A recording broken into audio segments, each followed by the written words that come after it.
Welcome to Game Changer World. My name is John Wolfe. Flyin Ryan O'Neill. How you doing tonight, sir? Stop with it. I'm doing great. Oh, man. This is wonderful. First things out of the gate here. I just want to thank everybody who's joining us tonight. Chat is already filling up. I'll just say it now. If anyone has any questions for Ryan, go ahead and post it in live chat there. I'll do what I can to mark that so we can get those questions answered for you. Also, for those people who actually did end up donating last week, I'm going to go ahead and put that QR code up there just for a second. They ended up donating last week, and we shot a Game Changer World bracelet out to them. And it was just, bro, it was just a thank you. And it ended up blowing up over the week. And my wife spent the whole weekend making I have bracelets. seen the pictures of them. Yeah. I'll get one out to you as a thank you later. Oh, sweet. So, yeah, you've earned it, you know? Nice. Okay, then let's get through this formal interview or this formal intro so we can get on with this interview here. If you need to, Ryan, just sit back for a minute or two. I want to introduce everyone to you and get everyone who hasn't had a chance to learn enough about you to catch up. So here we go. Listeners, we have a very special guest with us tonight, Flyin Ryan O'Neill. Hailing from Philadelphia, PA, with almost 2 years of documented in-ring experience, he trained at the Worldwide Wrestling Dojo. That's under Cheeseburger and Phineas James. Yep, he's wrestled a total of 112 documented matches in his career and is the current Captured Lightning champion, 222 days and counting, which is his first and thus his longest title reign to date. Now, of those total 112 matches, 30 have been at GCW and JCW. Oh, wow. Yeah. He debuted last year on August 24th at GCW's Homecoming Weekend Night 2 in a 6-way match. He's had a few singles matches, but primarily you'll see Ryan in tags, usually with Junie Underwood and scrambles. For now, over here, we feel his time is coming. Hell yeah. Flyin Ryan O'Neill is a rising star at Game Changer Wrestling. From explosive high-flying athleticism and undeniable charisma to having unlimited energy and crowd-pleasing presence, Ryan embodies the heart of indie wrestling's next generation. He's the new rising breed, chasing their own opportunities and delivering highlight reel moments that leave fans buzzing for days on social media.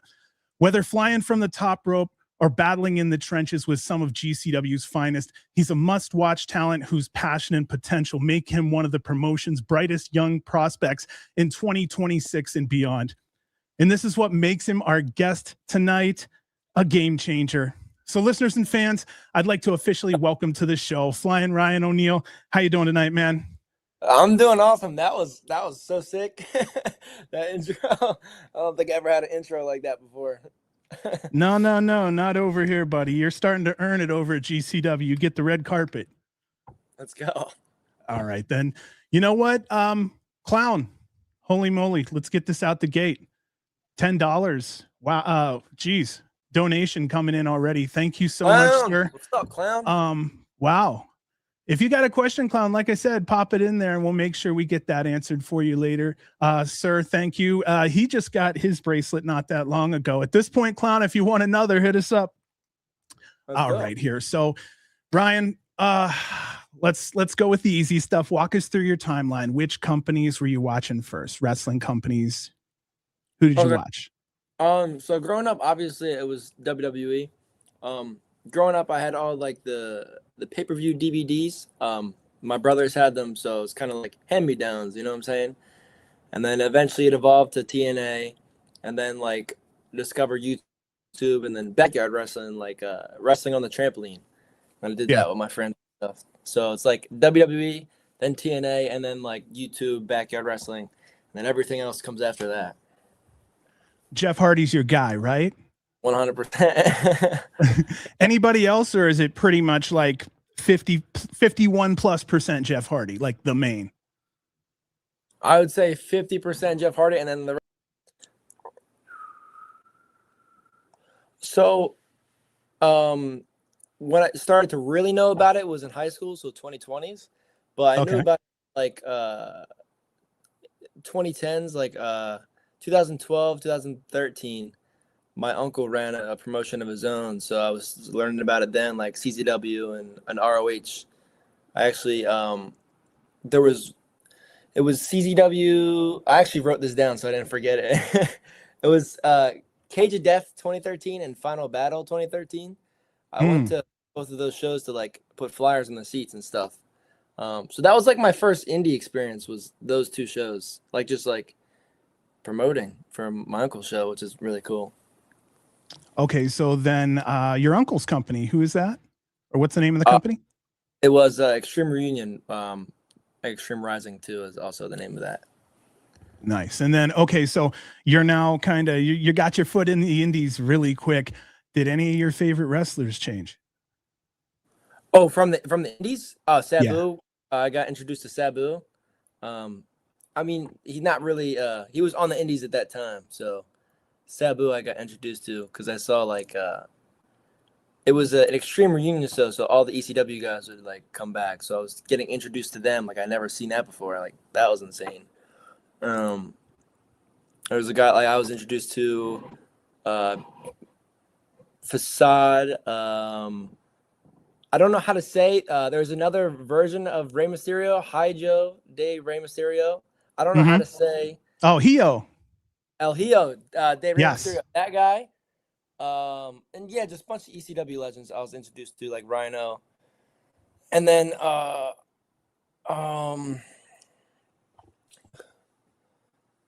I would say back before I knew about back in the day, before I knew about indies, it was like ECW guys is what I figured, like found out about. You know what I mean?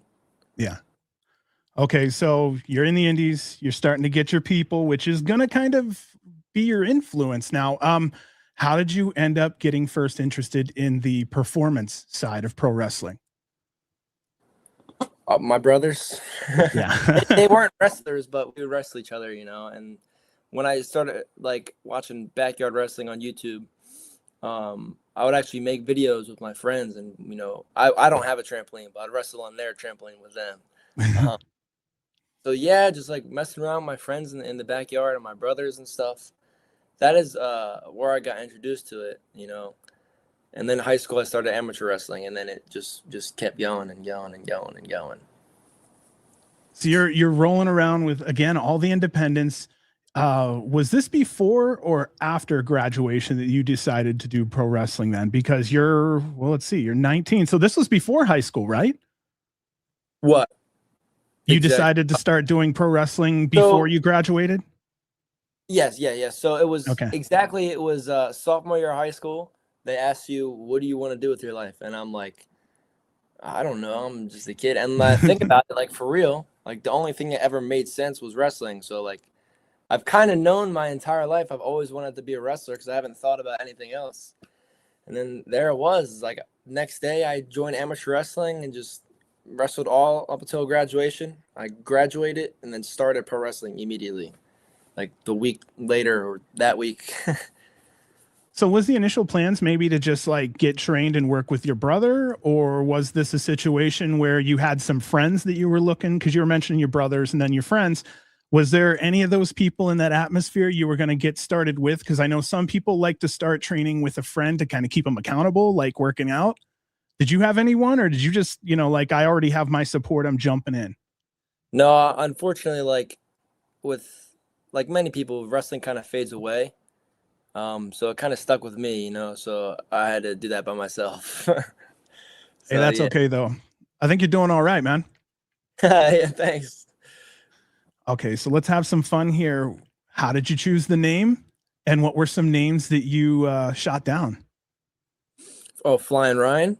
Yeah. Okay. So how I got it was I was trying to think of names, and people would ask me in high school when I told them I was going to be a wrestler, and I'm like, I don't know, I don't want to think of any corny names, so I was just going to use my name, Ryan O'Neill, my regular name. So I did for my first match, and I did a swanton in my first match, and I was walking back to the curtain after, and someone says, "Flyin Ryan," and I was like, there it is. That's exactly how it went. Wow. And there was like suggestions too, like of what it could be, and I think Flyin Ryan came up, but I wasn't like set on it. You know what I mean? There wasn't any other names though worth mentioning, you don't think? That's or were No, they I definitely did not want to be like a made up name, or like a nickname was more fitting for me. I think. Yeah. So if I think of one, I don't know, but off the top of my head, I don't think there was any other name really. I think where you're at right now though works. If you were like Flyboy or something like that, I don't think it would work the same. But like everything that it's just, especially this is a day and age too where having your real name actually works better than having some type of a character or gimmick name. Yeah, So yeah. I think you're better off that way. And then having Flyin in there kind of gives you that curve of, you know, still having a little bit of an imagination to your name. Yeah, exactly. So then when you were training there, who took you under their wing the most? At the Worldwide Dojo? Yeah. So first guy immediately, Junie Underwood. I was training with Burger, and before I started, wrestling on shows, excuse me, Junie, after one of the days training, he was like, "Hey man," he's like, whenever Burger gives you the green light, you can come on the road with me. He was the first guy to take me on the road with him, besides my trainer, Mm-hmm. So Junie Underwood, first guy, very, very cool. So when I was doing research on you, one of the things that really surprised me was the fact that, you and Junie were so closely connected. And I'm seeing you both working together at GCW, but I had no idea that there is a 1+ year easily history in your almost 2-year career. So I mean, he's been there since almost the beginning, huh? Yes. Yeah. Wow. Literally the beginning. He's another one down the road here I'd like to get on and talk to a little bit. I'm waiting for him to keep logging in his matches too. You know what I mean? And yeah. So what are one of the weak spots in your, wrestling that you have right now that you'd like to really improve on? My body. Just getting beefed up and. Yes, that is the number one thing.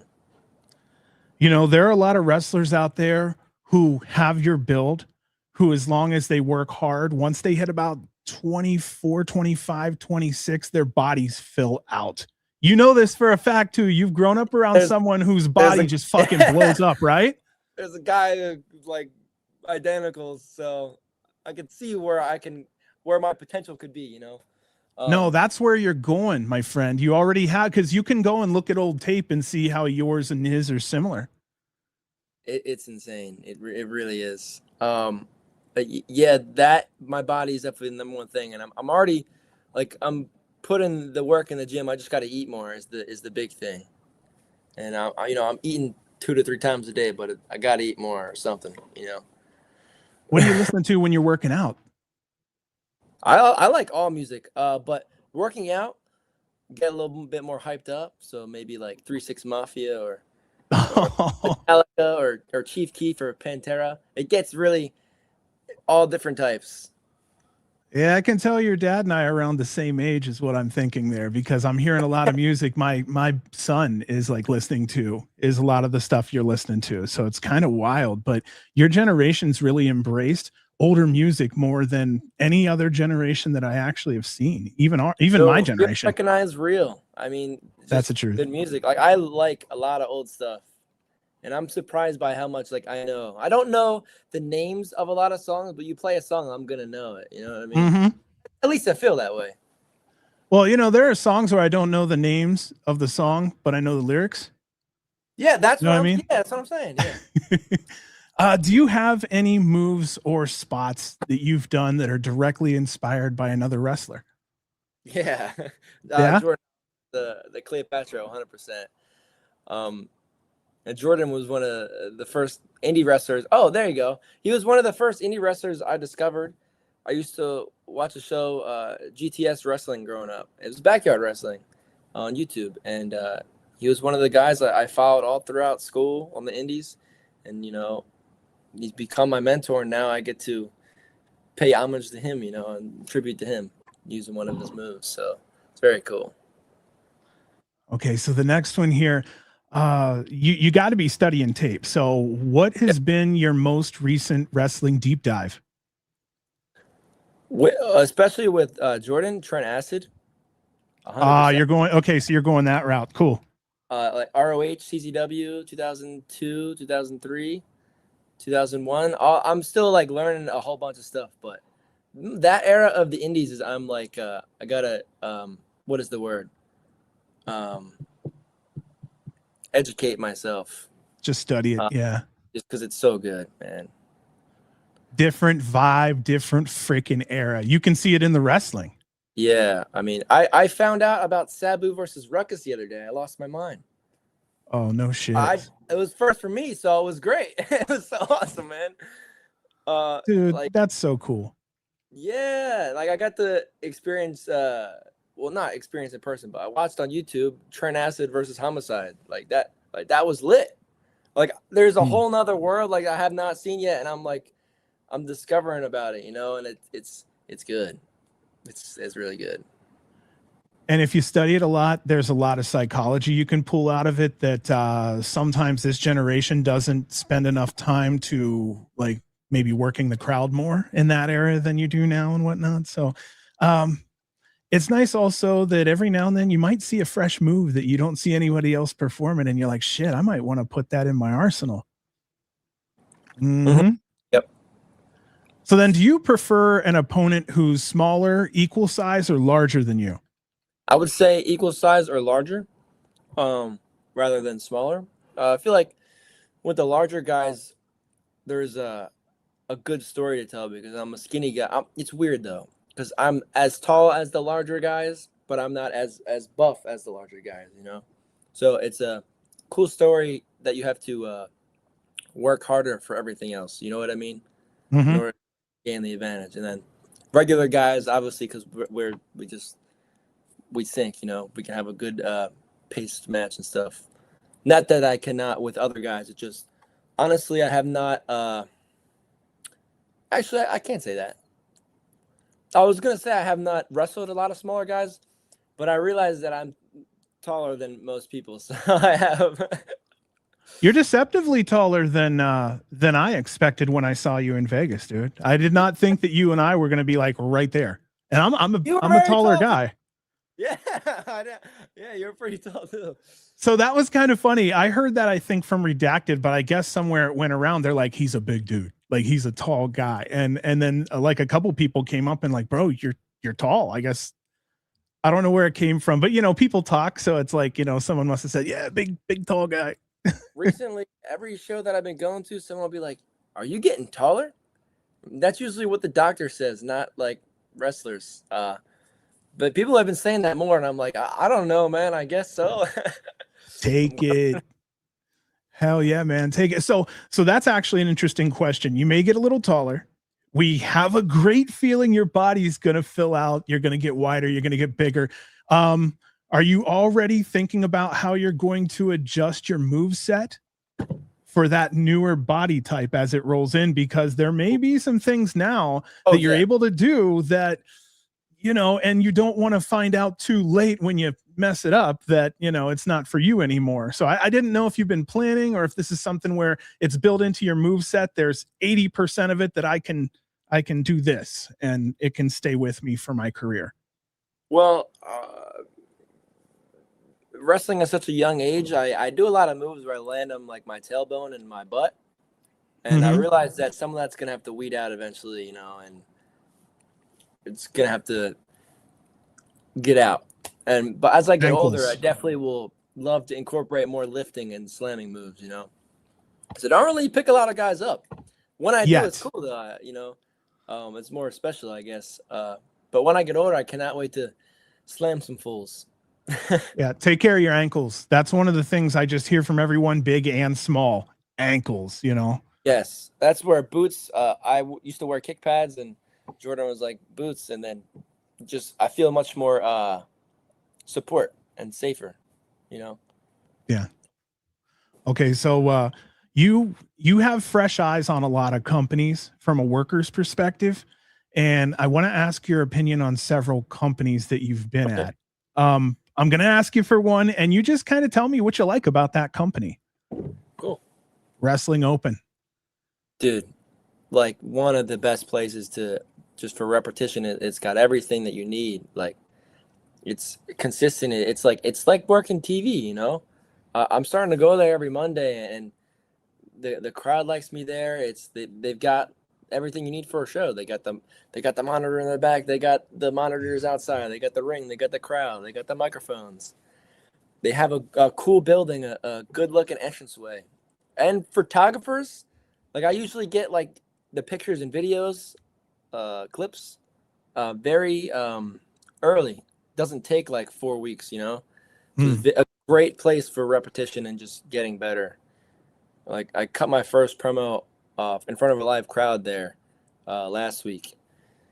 I was nervous, but man, I'm so glad I got to experience that, and I will even more in the future. But yeah, cannot say enough good things, you know. Please, more promo. You're going to need it. I pushed it on Alec. I pushed it on Jordan. I said, listen, you either practice it here down in the Indies where there's only so many watching, or you practice it on national fucking TV where millions. You do not want to fall on TV. Fall down here. Mm-hmm. Yes. Oh, wow. That's a great saying. Yeah. Yeah. You do all that down here so that when you get on the big stage, you know, people down here are more forgiving. There's some real wild fans up there that if you mess up, it's just going to be a tragedy for weeks. You know what I mean? Mm-hmm. You know, down here, we're like, okay, you know, he was trying this. I always tell people I don't call anything botches, and I never talk about things like that. I can't even walk up the steps without tripping. There's no way in hell I'm going to tell someone else how they're going to do what they do, you know? Mm-hmm. Yeah. I have been cutting more promos, not in the ring in front of a live crowd. I don't get the opportunity for that a lot. But after matches, I have been cutting more promos, like just for myself, you know, like announcing what I'm doing for the weekend, and it feels really good to do that. Polish 2 different styles of promos if you can. And I don't know if you've been spoken of about this, but there is a pre-match promo, the one that, you know, even-headed, you're trying to just work the energy up. And there's the post-match promo where you're riding adrenaline. Completely different promo, dude. You need to cut those, you know, and practice on both. And if you find your one, you know, yourself stronger on one, then work on the weak one. You know what I mean? Like, of course. It's totally worth it. Yeah, fall down here where people are forgiving and we understand your learning.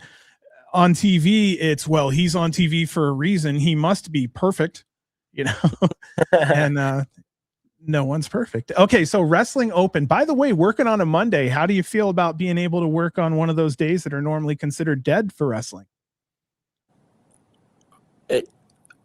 I just feel like it makes me better.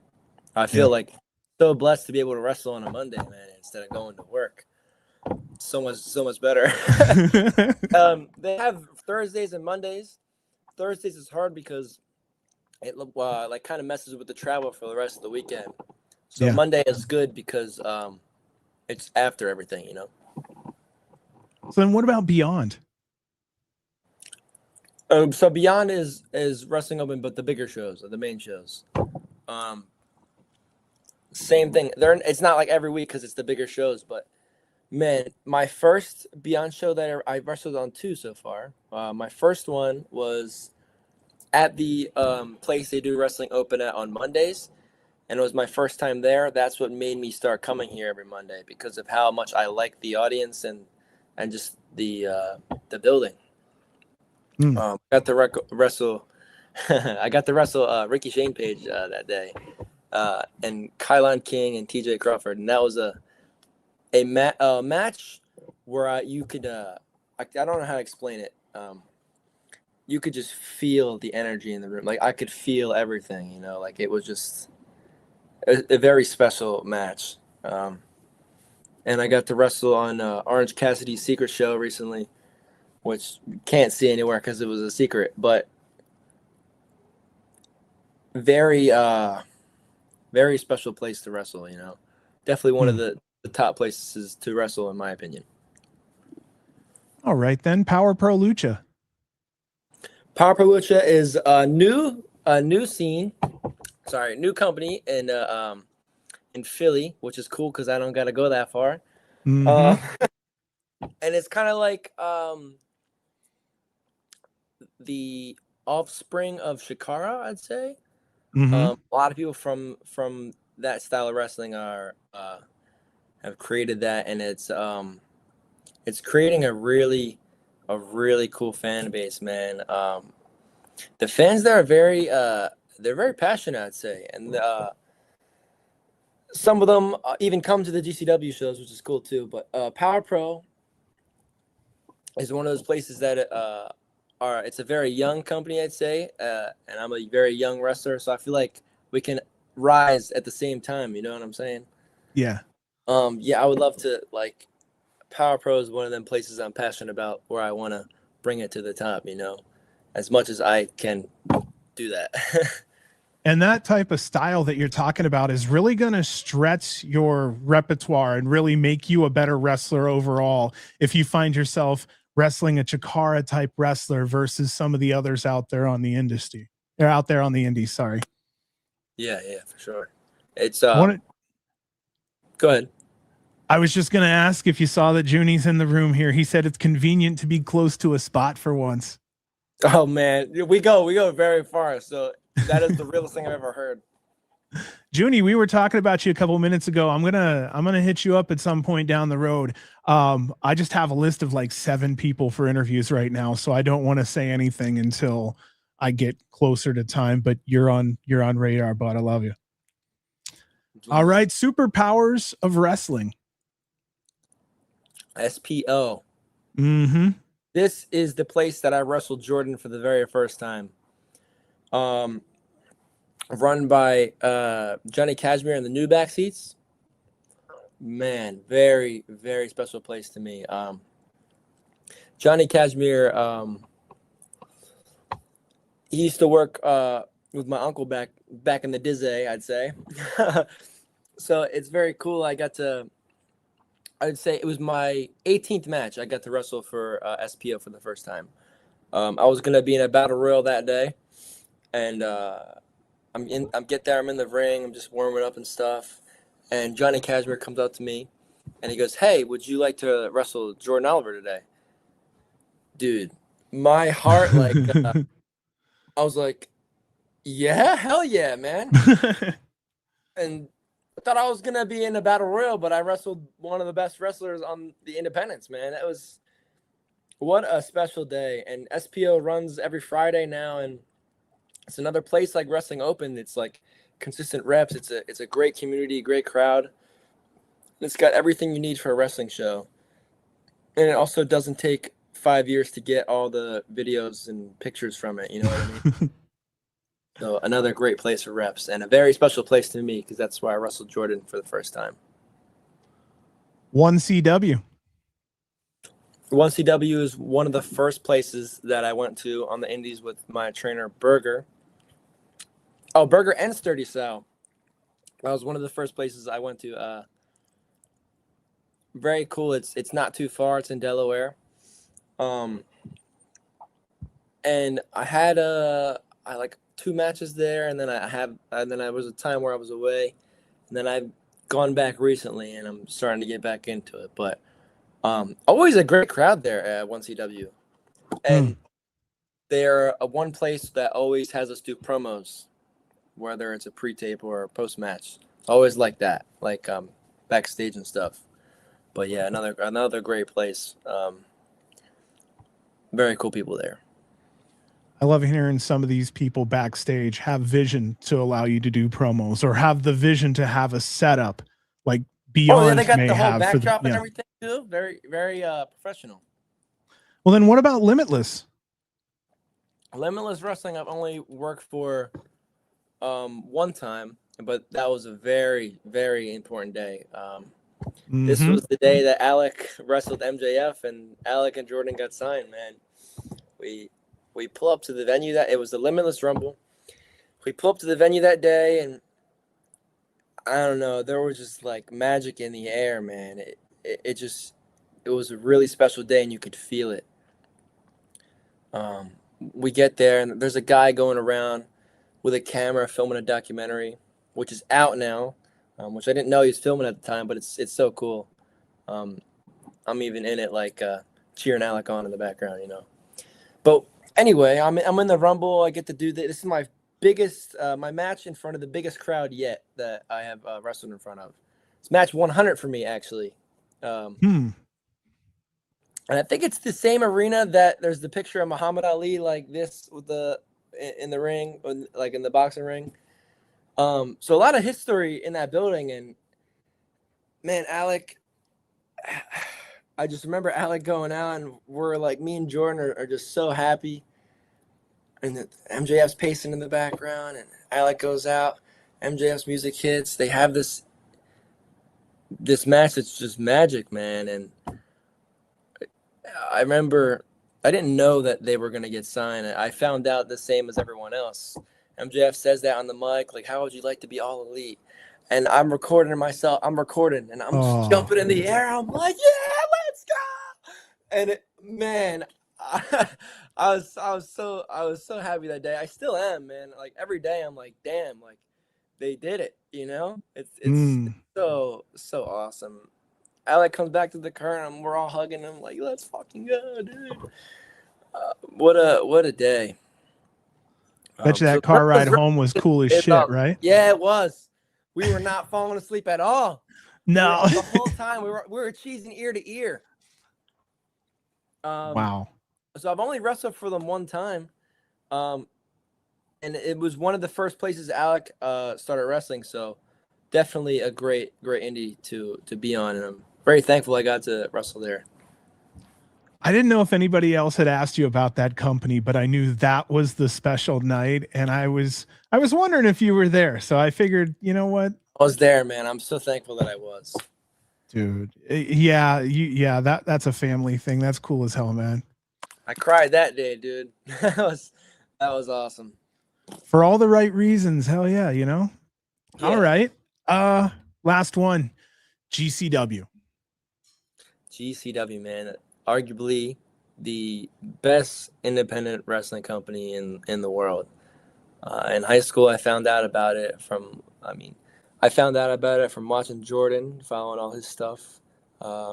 Joey, of course, Gage, and Marcus. I remember one of the first times I heard about it was Gage versus Mox and Gage versus Cardona and Joey Janela with the flaming super kick to Drew Parker. Jordan Oliver taking this. I remember watching this. It was Hammerstein. I think it might have been the first one with the ladder match that Jordan was in. And he took this nasty pile driver, I think it was, and he just got domed on this ladder. Those are my first memories of GCW. And I knew that, like, damn, this place is like, it's like ECW, man. It's like, this is a very special place, and you could tell that, like, this is where's the best wrestle, you know, on the independents. And in high school, I realized that, like, man, all right, I'm gonna be a wrestler, and this is without a doubt the place I need to be, and that I'm gonna be. And I just kept telling myself, like, it's gonna happen. Like, I don't know how, but I'm gonna, like, something's gonna happen, man. I started training. I started training, and you know, my whole early career, I'm still in my early career. To this day, people say I look like Jordan Oliver, and you know, eventually I meet him. I met him the week before. I wrestled him at SPO. He was training with Junie to come back for spring break. And you know, man, I wrestled Jordan, and I go with him. I've been going with him to, like, every show, helping out and stuff. And GCW, I started helping out. And I remember the day that I debuted, man, I lost my mind. I was like, what? But always, like, in high school, like, this is one of the places I needed to wrestle. You know what I mean? Like, and it's also got every style of wrestling that you could want, you know? Mm-hmm. Not just one style. It's got everything. That's also the biggest thing for me. So can you kind of give me the story of how you found out you're going to be in your first match at GCW? Was that a, hey, is your gear here, let's roll? Or was it like maybe planned a couple, a week out or so? No, so it was homecoming last year. And it was night 2 that I debuted. So night 1. So I've been helping out. My first show helping out was TOS weekend last year. So recently it was a year ago, a couple weeks. So I helped out TOS. I helped out at the backyard. There was JCW in there somewhere, and then it was GCW homecoming night one. Dude, I was working, man. Like I was helping. I was like, I'm available. You need me, I'm here. I don't know what you need me for, but I'm here to help. I was the druid night one when Karrion Kross came out with Oh, really? Oh, fun fact. So No that shit. was really cool. And I'm like, yeah, man, I'm just happy to be there. Like, even if I'm not wrestling and I'm helping out, like, I always wanted to go to a GCW show, and I'm now having the opportunity to do that. And I'm just having a blast just being around everybody and learning, even from helping out, you know? And then the next day, Jordan comes up to me, he's like, hey, and then I'm like, oh, what's up, dude? He's like, you're gonna wrestle. He's like, tell me you're gonna wrestle tonight. And I'm like, what? I'm like, I hug him and everything. And dude, it was a scramble. It was me, Joey, Griffin McCoy, Teriyaki, Grayson Pierce. I think that was, and Austin Luke. That was the scramble. I remember it. Shout out to all them guys, man. And I was like, I'm gonna wrestle Joey Janela. Like, what? Losing my mind over that. I'm gonna wrestle Griffin. Also, another guy I followed throughout high school. I'm like, what? Oh, dude. What another special day in wrestling. I remember going through that curtain. Nobody knew who I was, but I was having a blast. I remember the enthusiasm in the background because so many wrestlers came out to watch you. And I saw Jordan and several others just losing their freaking mind. Go watch your debut again. You can literally see in the background and the Janela match that we're going to watch later. Just people in the background giving you love the whole time, cheering you on. Yeah, man. I just, people, the people that I've learned from, they tell me like the best way to go about pro wrestling is obviously paying your dues. So I'm like, all right, let's fucking pay him, man. Like, I'm here to. These dudes are getting paid. Like, let's go, let's run it. I'm ready. So just helping out as much as I can, and it's like I enjoy it too. So why not? So what a special day that was, man. That was so cool. So I don't think a lot of people knew, but I had heard in one of your interviews that your trip to Las Vegas was your first plane trip for your job, right? Yeah. Yep. My first plane trip in general. Wait, I think I went on a plane like when I was little with my mom and my dad. But for like by myself, yeah, that was insane, man. What an experience that was. My first trip for pro wrestling on like plane ride.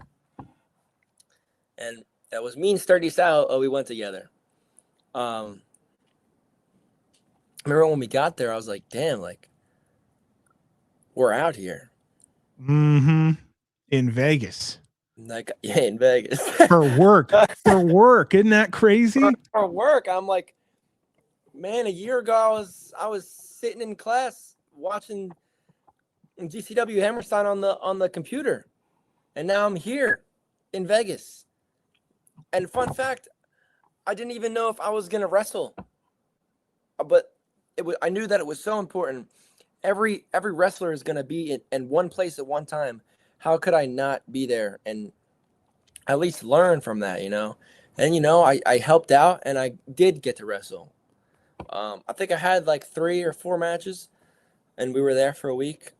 Dude, what a great experience, man. And I think every indie wrestler, if you can, you should 100% get out there. It's just like, we're all in one place at one time. You get to meet so many people. It's so many different connections, and you get to learn so much.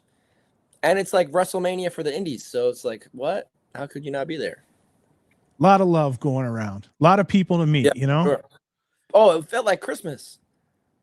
Oh, And it's I good, met you dude. there, That's too. wrestlers Christmas. I always tell all my people that I'm like, this is wrestler Christmas right here. Like, this is when they can get 11 shows in a weekend if they want to. Like, Yeah. this is payday for them. Yeah, every day I woke up smiling. Even if I wasn't wrestling, I'm like, let's go. I'm here. Like, what? So How cool, did the man. collective fans treat you?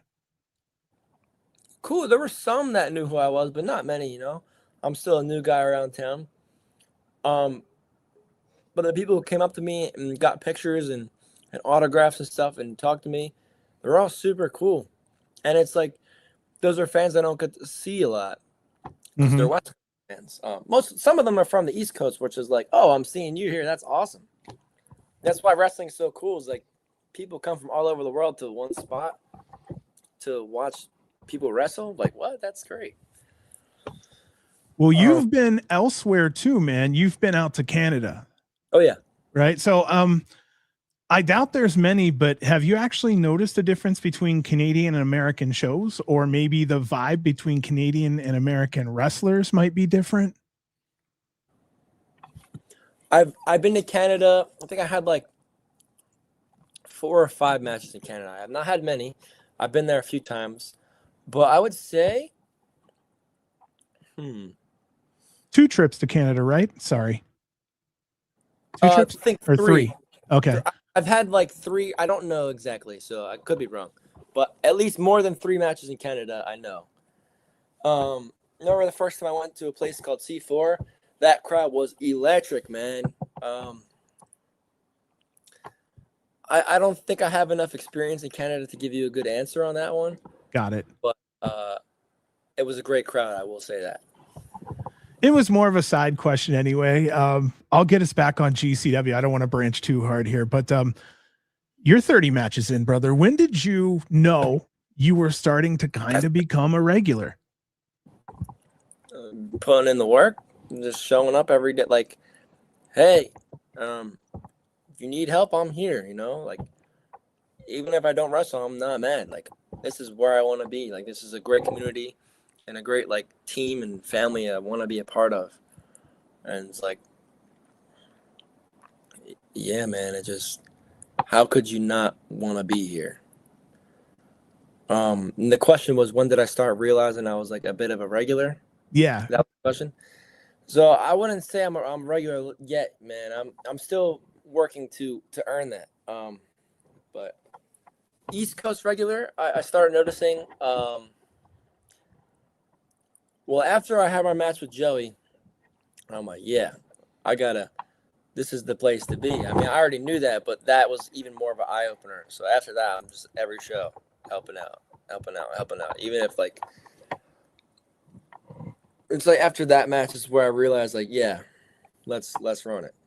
Or even after the first one. Well, let's see here. Screwball, our West Coast correspondent out here, says we really do need Flyin Ryan at the UCC. Yeah, like I said, one of my first memories was watching Joey with the flaming foot super kick Drew Parker. That was UCC, right? I believe so, yeah. Pretty sure it was. So yeah, that was, and he came out with the snake the one time. That was insane. I think that was also UCC. So there's a lot of memories I have in high school watching GCW and UCC. So it's always one of the places I've wanted to go and wrestle for a long time. We want you out here, bro. It's a completely different vibe. A lot of people say that. And laid back, a lot of love. The air may smell a little like weed, but you know, you'll be all right. Air blown into the crowd. I see. Oh my goodness, man. Smoke, not air.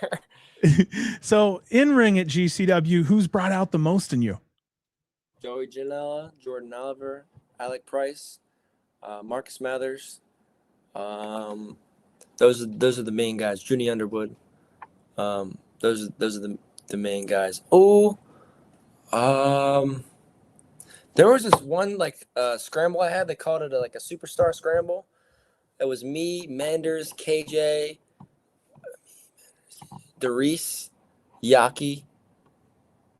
I think that was it. But those guys, man, like when I'm in there with them, I realize that like, I mean, always in GCW, I realize that these people are like next level guys. So I'd say anybody here, man, it's like they fire me up like, oh yeah, I gotta be better. I gotta do as good as I can, you know. So I'd say anybody here, like they get me going, you know. So then who in that locker room at GCW would you like to wrestle you haven't met up with yet? I wrote out a list for this one, dude. Let's hear it. We got this is your show. Let's hear, who is it that you want to wrestle, and maybe even tell us why. Is it, you know? So Gage. Yeah. 100%. Hey man, I'm not a deathmatch guy. But if there was a time or one that would happen, that would be the guy, you know, him or Tremont. Like I was watching them in high school and it was insane, and I was like, man, I'd probably never do this, but it's awesome. So if there was a time, or like those guys and Bear, like I might be digging myself a grave, but that would be a hell of an experience. Jordan Oliver, obviously, in the GCW ring. Jordan Oliver, Alec Price, my mentor, like in a singles match setting. I just feel like that would be very special. Let's see this list, dude. I don't want to forget people. So Teriyaki, without a doubt, singles match. KJ Orso, he's a dick. Let's run it. KJ also one of the backyarders I watched on YouTube growing up. Fun fact. Nice. Manders. Oh my God, that dude hits hard. Jimmy Lloyd. Yes, Jimmy Lloyd. Let's see, dude. Starboy Charlie, even though he kind of faded away now, man.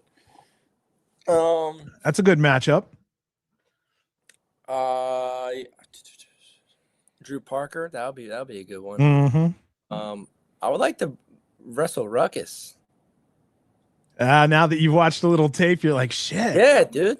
Like, he was also another guy that I knew through family a little bit. So it's like, I didn't know him, but I knew of him through family. You know what I mean? He knew my uncle. So, and now I'm educating myself on how baller that guy actually was and is. So yeah, I would love to run it with him. But yeah, man, Gage, Jordo, Alec, fucking Teriyaki, Manders, men like the Reese, KJ, even Atticus, any of the Vandals can get it, you know. I want the smoke, let's run it. I want to wrestle everybody, man. This is a place that I want to wrestle everybody. I want to grow to be the best, you know. And there's only one way to do that, and that's wrestle, learn from everybody. So, yeah. So let's go back to Nick Gage for a second here. So I only say, you know, it's a death match kind of a, you know, what's one of the weapons you're comfortable using on Nick Gage? Is there, I mean, have you swung a light tube? Have I swung a light tube? No, but I changed a lot of light tubes at work. I have dropped them. So yes. Yeah. I could throw it. You have some experience. Yes. Yes. Yeah. It's steel chair because I watch a lot of Sabu stuff, so I can figure out a lot of creative ways with the chair. Very versatile weapon, I'd say. That would be the go-to. A hockey stick. I used to play hockey growing up, so hockey stick. Maybe like I don't know if I could get him down in the corner and maybe have like some object and just keep firing shit at him. You know what I mean? With the hockey stick, that would be cool. Oh yeah. So probably like a hockey stick and a chair would be cool. Cool combo for me. I don't know, man. I haven't been hit with barbed wire and any glass. Like, I mean, I've been hit with glass because GCW, we kind of wrestle in it sometimes. Yeah. I have not been hit with it, but I've rolled around in it. So it is bad, but I have not experienced that yet. And, you know, who's to say I won't in the future? I don't know, man. I used to always sit there and watch Speedball Mike Bailey come out, and he's walking on glass from the last match. I'm like, that guy's crazy. I'd be demanding extra money. I'd be like, bro, I need extra money because I'm technically working in glass. Yeah, but he's just a different breed, though. You gotta understand that. Oh man. Okay, let's switch it up for a second here then. let's play pretend for a minute, Ryan. You've got 12 hours of travel on the road ahead of you here. Now, besides gear, what else is in your bag for a weekend? Besides gear, yeah, a charger, without a doubt. I need that, or it's gonna be bad. Charger, a fanny pack, so I don't lose my wallet. That I learned that in Vegas. I was like, all right, I need a fanny pack because I will lose it. So fanny pack is an essential that has like my wallet and stuff in it. Now if I'm driving, this is in my car, not in my bag. It's a tire pressure thing. Mm-hmm. You put air in my tire and puts air in my tire. That and it goes with the spare tire too. So charger is the biggest thing though. Extra boot laces. I just smart boot lace yesterday at a show. I was tying my boots. I was talking to Alec actually, and I'm tying it, and I go to pull it tighter, and it goes in my hand. He's like, it's okay. You got another one? I'm like, yeah.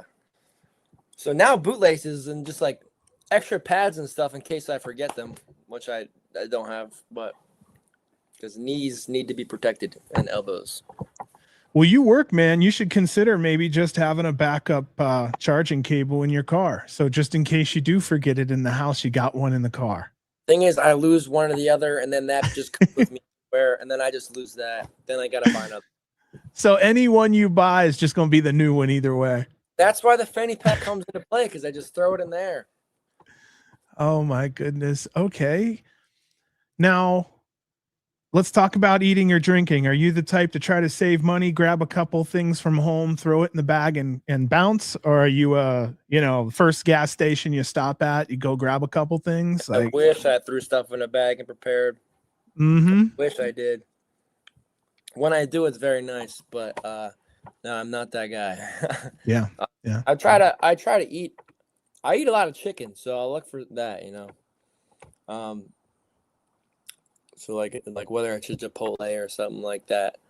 I eat a lot of chicken, so that's like a priority for me. Yeah. Are you on a protein diet right now, or is this just you're just keeping protein up, gain weight? That I'm trying to do. Yeah. Okay, so let's keep talking though. Then you're on the road grabbing stuff. Gas station comes. Let's just say it's a gas station you ain't ever been to, because everybody asks about Wawa and all that shit. But you go to a gas station in the middle of nowhere. What you looking for? Well, what time of day is this? You know what? Let's start with just hit the road. Just hit the road. Yeah, you got 12 hours. So let's just say it's like So 12 hours. Let's just say you hit let's say you leave at 10 p.m. and you arrive 10 a.m. the next morning. What would you hit overnight? 3 essentials. There's a water jug. Mm-hmm. So I don't gotta keep buying water. And if I have a little bit left, I could put it on my head later. I always have that. A protein shake if it's the morning. Just to help me out a little bit. And then I guess a snack or gum to chew to keep me awake while driving. Gotcha. That's interchangeable. So those are like the big 3. And then at nighttime, energy drink if needed. Yeah. Stay awake.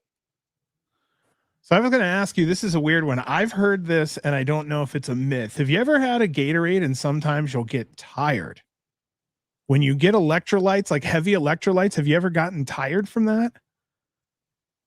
Weirdest shit ever. I had 2 people tell me that they're like, yeah, I'll take Gatorade, and I figure I'd get a rush from the sugar and everything, and I get tired.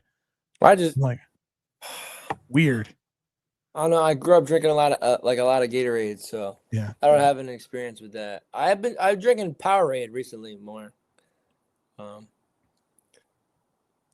I know this is a little bit different, but like I don't drink energy drinks at all, but I do in order to keep myself and my friends and family alive in the car with me. Right. So right. I was first drinking the ones without sugar.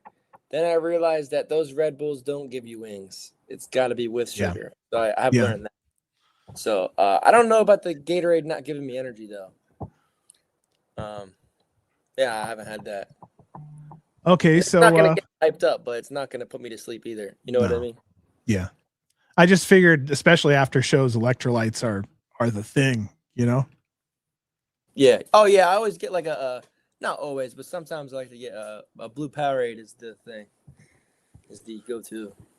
Well, I want to be fair too. My gauge in my head is set to Southwest United States. You know, like it's 110 here in Vegas right now. So no kidding. If you're wrestling out here and FSW, like the main, did you wrestle out here at FSW Arena when you were here in Vegas? Yeah. Wait, so you know there's no right? AC. The school? Am I wrong? Yeah, it's like there's no air conditioning. I don't know if you wrestled at that one. I wrestled Billy Starks there. It was second wrestling. Bro, I've listened to people throwing up during matches in the back. They had the big garage open in the back. I think that we're talking about the same building. I think we are. Yeah. They had it was really hot that day, but in the building I was fine. They had swamp coolers. They like have these big old swamp cooler things to make air move. But yeah, man, there are people that like wrestlers have to be tough here. It's wild. I feel like for me, the heat is not bad because amateur wrestling prepared me for that. Like I'm used to wrestling in these attic weather type rooms, you know? Yeah. So I guess it's kind of natural, you know? I don't know. All right, then we're talking about traveling. We were talking about going 12 hours out in the middle of the night. What's the weirdest place you've stopped on a trip? Just kind of didn't feel right, man. I don't know. It's gonna take me a second to think. There definitely is one, but not off the top of my head. You think for a second. I'm gonna thank SJ Good Vibes for donating. Very, very thankful for that. By the way, SJ, your bracelets will be coming in like a day or two, I'm guessing. I don't know how Canadian mail works, but Clown, I'm thinking yours will probably come tomorrow. So yeah, that's one of those things. So yeah, let's snap back to Ryan. Hey, and you can pass on this question. I can come back to it later, man. It's not like a super weird place, but it's just any gas station that doesn't have a bathroom. Or a sketchy gas station. Like we've stopped at many of those. The pump doesn't work, or like recently I did extra work for AEW, and it was like 2 a.m. I stopped at a gas station on the way to the place I was staying.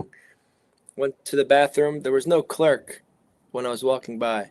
Out of the bathroom, I grab a snack and I look to see if the guy's there. Because if he's not, I'm just gonna put it back to leave. I grab the snack. I make eye contact with him. I'm walking, I'm like this, and he puts the alarm on, like I'm stealing. And it's super loud, like fire alarm almost. And I'm like, oh! I go up to him, and he turns it off. And I go up to him. I'm like, what was that for? He's like, oh, that's because he made some excuse, like, that's for the pump or something outside. I don't remember what he said. It's all bullshit, yeah. But it was definitely, he did that because he thought I was stealing. Yeah, screw that guy. But I cannot think of any weird places, but any place that don't got like a bathroom or a sketchy gas station. That's what I could think of. Stealing Ryan. Oh my goodness. you just don't strike me as the stealing type. I figured you would ask nicely first from somebody you know before you start stealing shit from somewhere. Yeah. Oh my goodness. Okay, so so far to date, what's the worst bump you've taken? It was my second match in the CZW. My second match in wrestling was at CZW. And I took this, it was the finish of the match, thank God. I was on all fours, like tabletop position, and it was a 6-man tag. So the other 3 guys, one guy does a forward roll, and they both, his teammates, put their hands under his armpits and throw him into the air, and he double stomps my back as I'm in the table. When he double stopped my back, he fully landed on me and pushed me down and landed on top of me. And that kind of gave me whiplash. And slingshotted my chin into the canvas. And it cracked all the teeth back here. I'm missing one. Oh. These 2 on the left got cracked all the way up to the nerve. That one had to get pulled because it was split all the way up. The other one, I had to get a root canal and shave down and put a cap on it. All these teeth are all fillings in my molars and stuff because they were all broke. And I had healthy teeth, and I just got my braces off, and it's just like that was my first, I'd say, test in pro wrestling. Like, hey, this is what it is, man. Like, what do you do now? That was my second match. Like, that was a lot of money, you know, like, but Oh, fuck it. Let's run it. Like, bring it on, you know, just kept wrestling. that's almost sickening just to hear it. Yeah, that was Oh man. the worst one. And then other times, if I do like a swanton to the outside and I just hit the floor, that sucks. But the stomp is the worst because it broke my teeth. Oh, and Mouth that guard. explains the mouth guard. Yes, that's why I wear a mouth guard. People think I'm bleeding because it's red.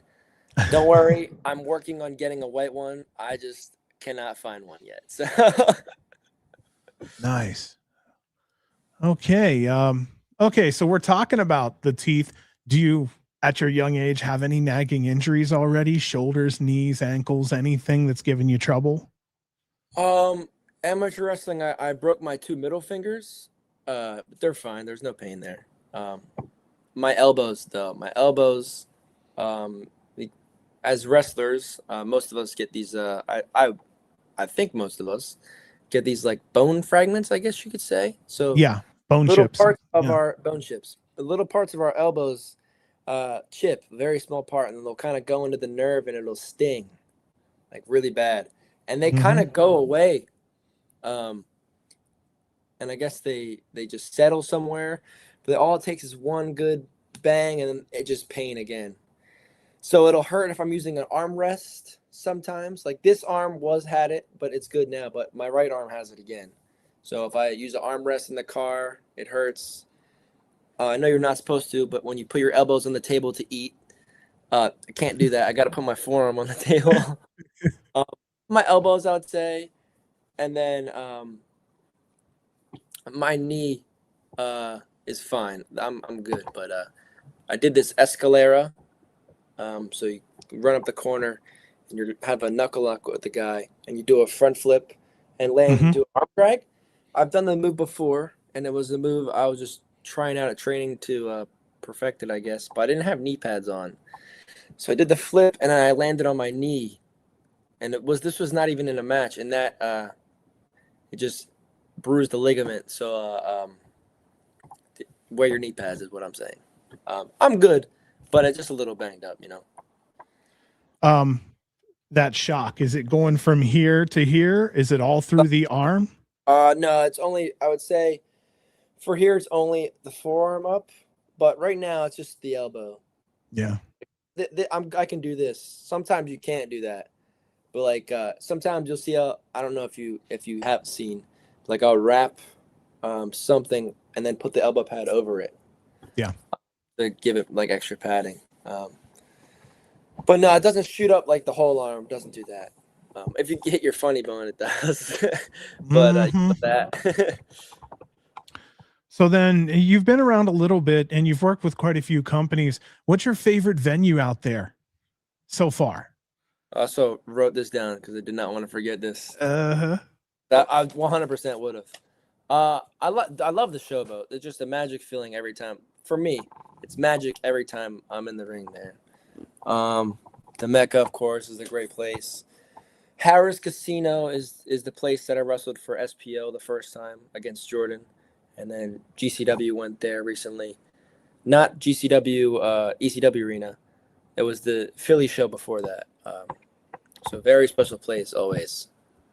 And then the place that I did the balcony dive, the Water Street Music Hall. Rochester? In Rochester, yes. Yep. That dude, I walked into the building the first day I was there, and I'm like, yep, it's gotta happen. It's gotta happen. It was so nice. I had to do it twice. I don't know if I'm gonna do that again, but at least the first time I did it, the guy didn't get a picture of me jumping off, so got it now, I guess, you know. And then the last place I have written down is the Webster. Recently, did a 12-man tag there, I think. And dude, the response that they gave me was insane. And it was only my second time at the Webster. they were really chanting my name, and it's like that was really cool. Now, when you're out Webster's there, always crowd. Webster. No, you're good, man. I thought your signal went weird for a minute, so I was just saying that they're always a great crowd. There we go. When you're out there performing, is there something you wish the crowd did to support you? So like when you're doing everything with your wings, do you almost wish the crowd did it also with you? Some crowds do that. I don't wish that they do anything that they don't want to do, you know? Yeah. I'd rather prefer it to be natural. So I don't want to tell them to do something. But recently I have noticed that more people are actually doing this. Like, I come out now. I changed my theme song and I come out a little slower now. And I come out slower like this, and then I'll do the bird thing, and people will do it in the crowd, and they'll stick their arms out. I'm like, I got my thing, you know, like I got my. Oh, it was really cool. Yeah, even with that, you're fortunate to have that, like just to have a little something. It's a really important thing. Yeah, so I was actually gonna ask you about the music anyway. So, okay, you just changed. Is there any meaning behind this one past fly like it, like flying? Is it very, you know what? There's nothing. Okay. Okay. I had to ask. Brett can't find your song. What is your second choice for song? So Fly Away, Lenny Kravitz. I want to get I want to fly. So that and Seal, Fly Like an Eagle, have the same. I come out with the same vibe. Yeah. You know, before I used the song Live Wire, Motley Crue, very fast riff, one of my, favorite songs. But I feel like with how fast it was coming out, and I feel like it was a good entrance, but there was a connection that I was missing there with the crowd, to whereas if I came out a little bit slower and more laid back and a cooler beat to match the vibe, I feel like I would build more of a connection there. You know what I mean? So like, yeah, I just feel like coming out slower might fit my character more, that I'm still like figuring out, you know. So the Fly Like an Eagle and the Fly Away, I actually have been using both of them, just trying them out to see which one is gonna be it, you know.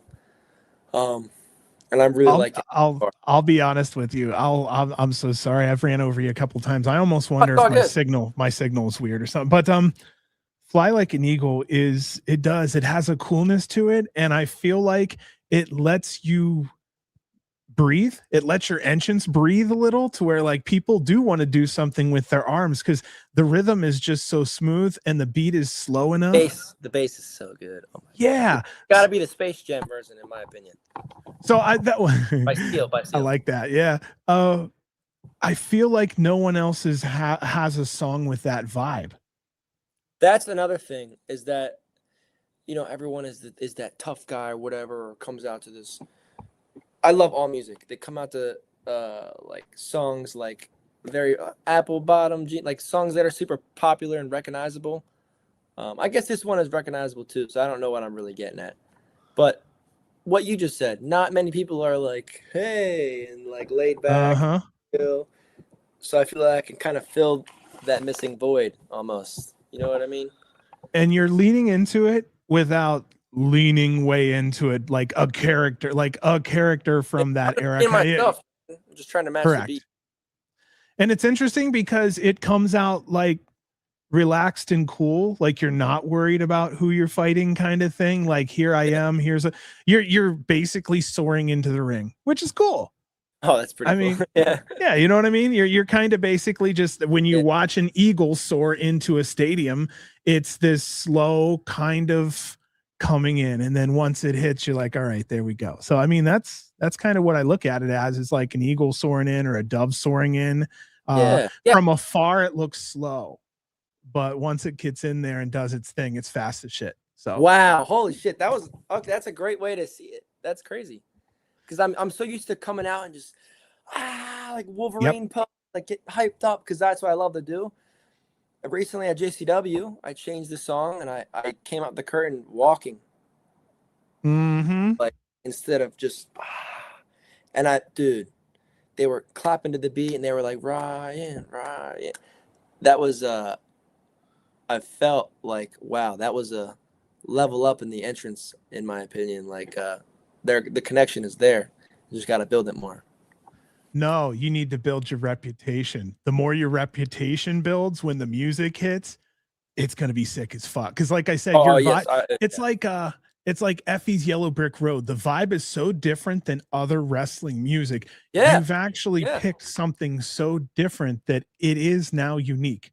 And once it hits like in LA or something, that's smooth as fuck. I think it's gonna be great. I gotta make it happen, man. I gotta keep working. We'll start begging. We'll all start begging. Yeah, that was deep, John. There we go. But no, yeah. What's up, Okay, Mike? so we asked all the song questions here. Now, are there any superstitions or rituals before you go to the ring? Any prayers, anything that you kind of do to get yourself set before you walk out? I would say not necessarily, but I do actually. Yes, I do. I do pray. Like, you know, this is very dangerous and unnatural what we wrestlers do. So it's like, you know, I gotta pray for everyone to make sure they don't get messed up and that we can all go home, you know, safe and everything. And you know, I always have my big jug and I get super wet, so because my hair is very curly, so it poofs up and gets in my face. So when it's wet, it's a lot easier to see and work. So it gets super wet. I'll actually crouch down in front of the curtain.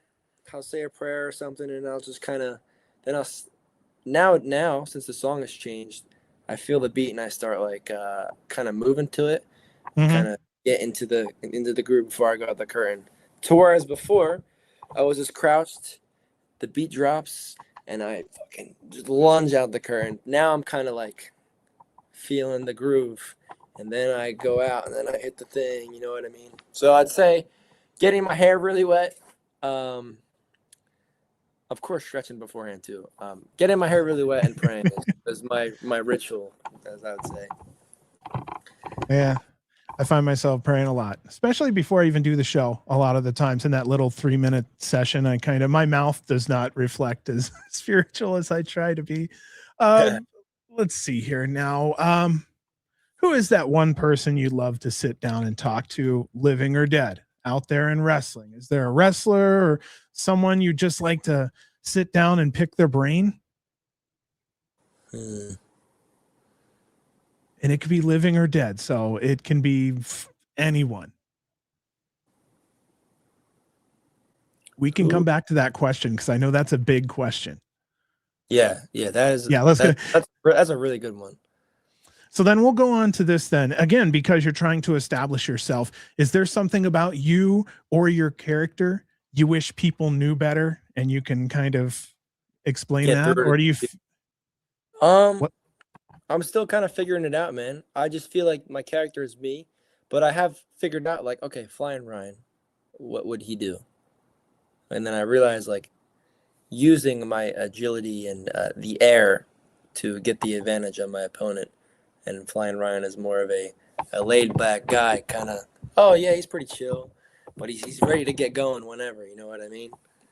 I'm still figuring it out and putting all the feathers in, you know, as you'd say.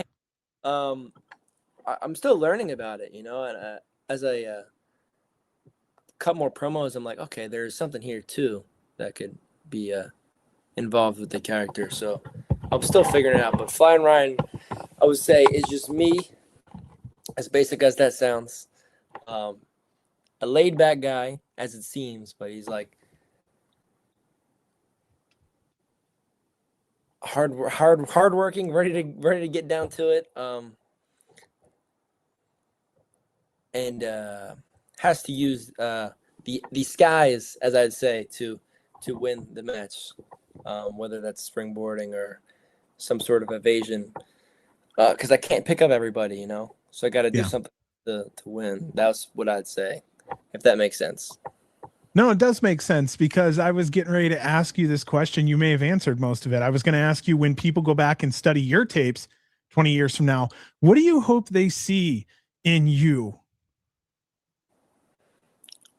The fire and the emotion, the selling, those are the biggest things. Like,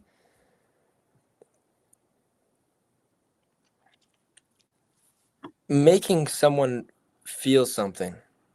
That's the biggest thing, is like you can see like the pain and like the agony that we're going through, like just getting beat up and beat to shit, and I'm like fuck, this sucks. And maybe Yeah. they're fucking pushing my face, and I'm like, oh man, I'm hurting. He pushes my face, and then I'm getting fired up, and he smacks me, and I smack the shit out of him, and I'm like, come on, mother, you know what I mean? Yeah. Like, I feel like I am learning, and I have the ability to make someone feel something. So that's the biggest thing I would love people to take away. Like my match with Joey is a perfect example of that. In the back end of the match, and I could have even done it better, but like I would say that making someone feel something with the emotion in the face and the body language and the fire, like you got like, yeah, that's what I would say.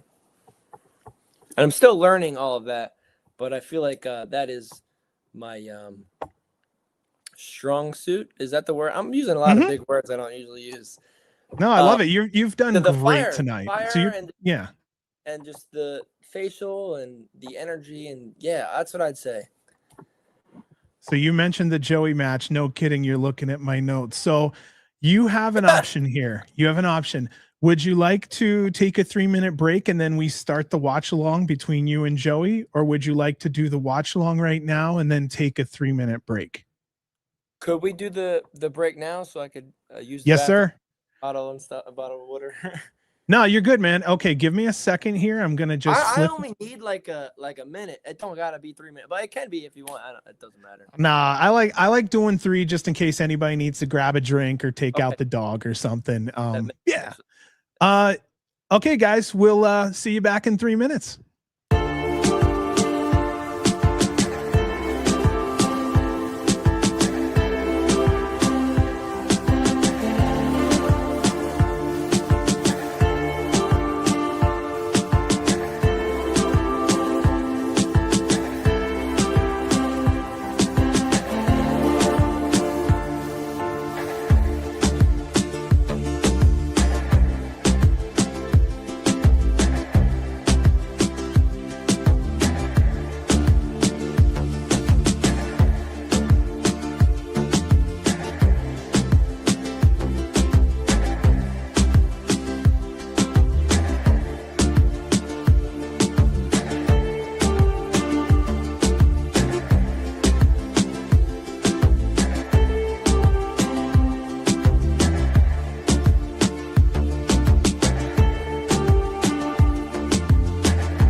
We made it back. Looks like Ryan has not ran off.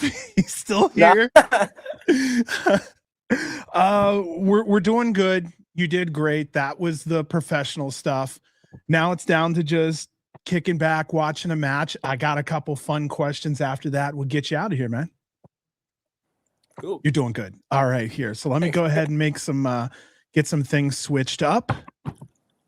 Boom. All right. Up next, we talked Let's about see big here. time debuts. It got a big opportunity This here. was insane. My Ryan first time seeing like a O'Neill moving when he graphic like takes this. on Joey Right? Janela. Myself Was- on it. This is Our crazy. next contest is a singles. Let me see here. One fall. Everybody, tell me how the sound is. I want to make sure that we're not as loud as the match here. I want Ryan to be able to talk over the match so he can explain things. I was fired up, man. Just a little bit. You can see it. You can see it. Ryan right out of the curtain. I forgot my mouthpiece in this match. Fun fact. Yeah, you can. Yeah. You will see in the match. I'm like, oh no. Philadelphia, Pennsylvania. Here is Flyin Ryan O'Neill. There we go. I had to turn down just a little more. Ryan O'Neill. Familiar face around these parts. He's a product of the Worldwide Dojo along with Wow. with a number of the So, I mean, you got a bunch of shit running through your head right now. You're pacing the entire ring. Everything is going, man. Like, holy shit. This is what I'm thinking. Like, I headbutt the buckle. I'm like trying to get fired. You're absolutely right. Felt it with This was unreal. Like, everyone. He and Joey come through the curtain and like realizing what's about to happen. Inside the curtain here in the locker room, fired up for Hey, no kidding. Pacing the ring like that is great energy, though, Ryan. with Flyin Ryan. That shows great energy. I was losing my mind. I'm like, I cannot believe this is about to happen right now. That's what. And introducing his opponent, fighting out of Asbury Park, New Jersey. He is the. This is awesome. Oh, let me take this off of here. Give me a second. Get that off of there. Janela. Nobody needs to see a QR code while they're watching wrestling. Is a person who wants the scene to thrive. He wants pro wrestling on the independent level to grow and grow, and he is constantly out there trying to test the next generation. It makes a lot of sense that Joey would want this match. You've gotten bigger even from just this match till now. I'm working out a lot more than what I was there. Yeah, because it just from last weekend till this show, from this show till this weekend here, you can definitely tell the physique's changed a little. Thank you. This is insane. Like this feeling right now, looking at the canvas, the buckles, hearing the crowd, actually locking up. This is insane. Like this is going through my head. That first takedown. The quickness right now. Oh, taken down with a chop. Feeling it in the jaw already. Now, when did you find out that you were going to be wrestling Joey? How much of a heads up did you get? So I got the match because I drove Nick Gage to the Cannonball Fest show. Got the opportunity to reverse. Did Nick Gage's it was a last minute like surprise. Gage needed a ride. His ride that was going to pick him up got into an accident. no filling out process. Oh, so you were the one that you were the one that picked him up. Yep. Okay, so all right. So I'm branching a story together in my head now. Okay, so that's how. Oh, really? That's how you got this match? No kidding. Into the second or So third it was row. 2-hour drive there. I got there with Jordan and his wife. We just got there, and Brett's like, "Hey, I'm talking to Brett and Joey at the same time."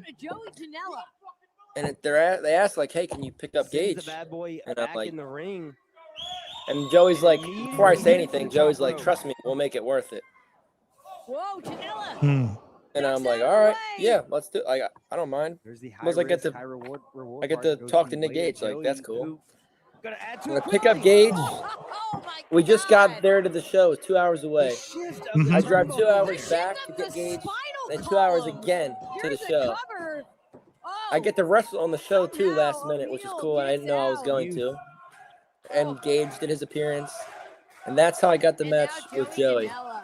Take another look at this. This is awesome, man. Oh, if you dare. And also just like helping out a lot But too. O'Neill is still. Oh, I was gonna fighting. say helping go. out's like 95% of it, and Yeah, that sit the Gage, outside, but on that the Gage feet trip was somehow. just your last test, I think.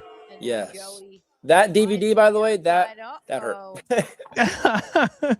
I knocked all the wind out of me. I get my breath back right Again, here. sends O'Neill through the That chairs. DVD This took time everything Joey out of in me, and control I'm to recovering clear right a here. few I'm like, all right, rows. we're good.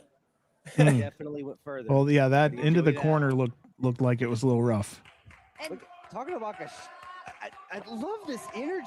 yeah, O'Neill told Joey to come and get him. Yeah. He wants the fight. I still to can't keep believe on that this going. happened. How many times has Joey been in that position and his opponents just going, I want no more. Ryan goes, bring it. Oh, Joey brought it. massive, Yeah. Massive job. Whoa. But O'Neill, There you he go. fired himself up. Yeah. To the mat, right back to the This is feet. what I was talking about earlier, just like the facial and Oh, just now like they're the going chop for chop. him bitching me around, but I'm not letting him do it. Oh, massive. Like I feel lifter like there's by a feeling Janela. there. You know what I mean? The Like crowd I'm was watching so it. loud and you could still hear those chops.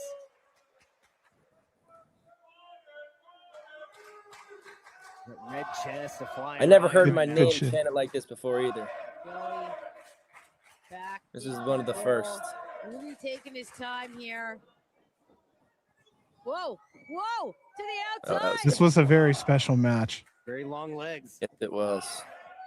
Knows how to use that distance. Joey is staggered. Oh, what a crossbody. Is this technically your favorite match so far to date at GCW? Ryan O'Neill looking to capitalize. Through all that pain. Yes. Yeah. Yeah. Yes, I would say. Unless there's some I'm forgetting. Yeah, But yes, I would Janela. say without a doubt. He swings. I'm but gonna ask you a gets couple caught. questions while we're sitting here and looking at All this. good. Another flurry One of there the from one of the Flyin Ryan. listeners, Reed Harris Cooper, asked how much you and your brothers fought when you were younger. Whoa, and again. Were you one of those families where your Wrestling brothers a were lot. just kicking the shit out of each Now other? gets caught. Joey's still on the feet. Fighting, I did not fight my brothers a lot. Wrestling Yeah. a lot though. We did wrestle a lot, like playing around. Fighting over positions. And of course, here. there were times where we Very did fight, but dangerous not game. like hating Two. each other. You know what I Oh, mean? held the bridge, but it still Ooh, lets Clown had a Joey good keep question it here. He said, "How much are you down. looking forward to turning 21 so you can get your own car rental and hotel room?"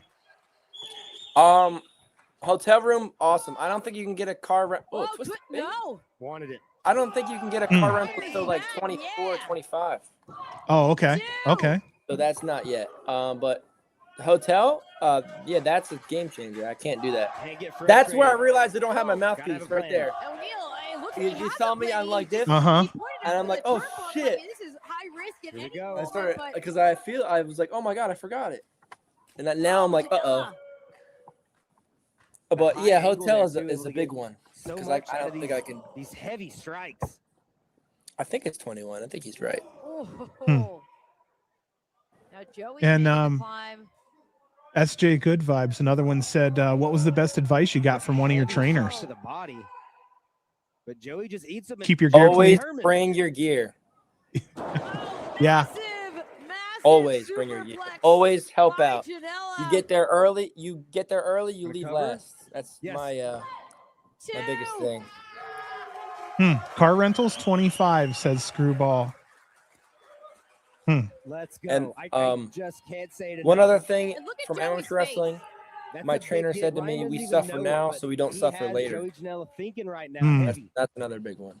Really turning those wheels, trying to figure out what it could possibly But the hotel take thing is going to be a game to changer keep too. O'Neill down. That's crazy. And now I'll be able to wrestle in bars. Oh, I yeah. don't drink, but I will be able to do that. Oh. Joey Just said make when you sure go if you're left, working they any set a bar lot shows, they have a ring. quickly to the mat off one. Kind Oh of yeah, important. there are Yeah. shows that have no ring. Uh-huh. I don't know how much you want to be on those. Oh, just sheer drop on that DVD. Tower by tear. Janela. That was bad. Does it go for You do a good cover, job though? selling an ass beating. Thanks, man. I did a lot of Janela first must feel time moves for really myself confident today. now. This is He's one of them got right here. O'Neill down, but whoa, back up to his feet. Last ditch effort here for sure by O'Neill. I can't remember the last time I had clean Joey. boots pads like that. Whoa. I never done that before. Mm. And I kind of got elbow dropped by Joey. So you felt me hold And my now a side. cover. So the wind is knocked out of me again. 1, 2, Right here. throw. So I'm like, fuck. It was great. Out But of his hand was molecules away from hitting So, the canvas for a third By this time in the match, do you can't feel like believe it you've wasn't hit on most of your 3. shit? You're feeling pretty Look at good, this. or is there still some stuff to go here? I'm trying to remember. oh, there's still You're more stuff to go talking here. Yeah. Hit it. I feel like there's like If another not, get the 5-6 win. What minutes do you here. do? This is a huge moment for a young talent. I didn't time this match before I put it on here. I'm like, fuck it, we gotta watch this. O'Neill I ain't seen it since it happened. again connects with the shot.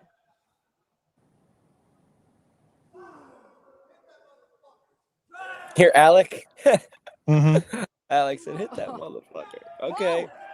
Oh, but that just awakened something in Ryan O'Neill, and just like that, Janela shuts him down. Joey says, I'm going to take his head off. Oh! O'Neill Nice. with the knee That's where strike. wrestling a bigger guy comes in handy, He's gonna huh? do this. Yes. Yeah. Oh, no. No. Package. Whoa. Out the back. Nice. Janela rocked.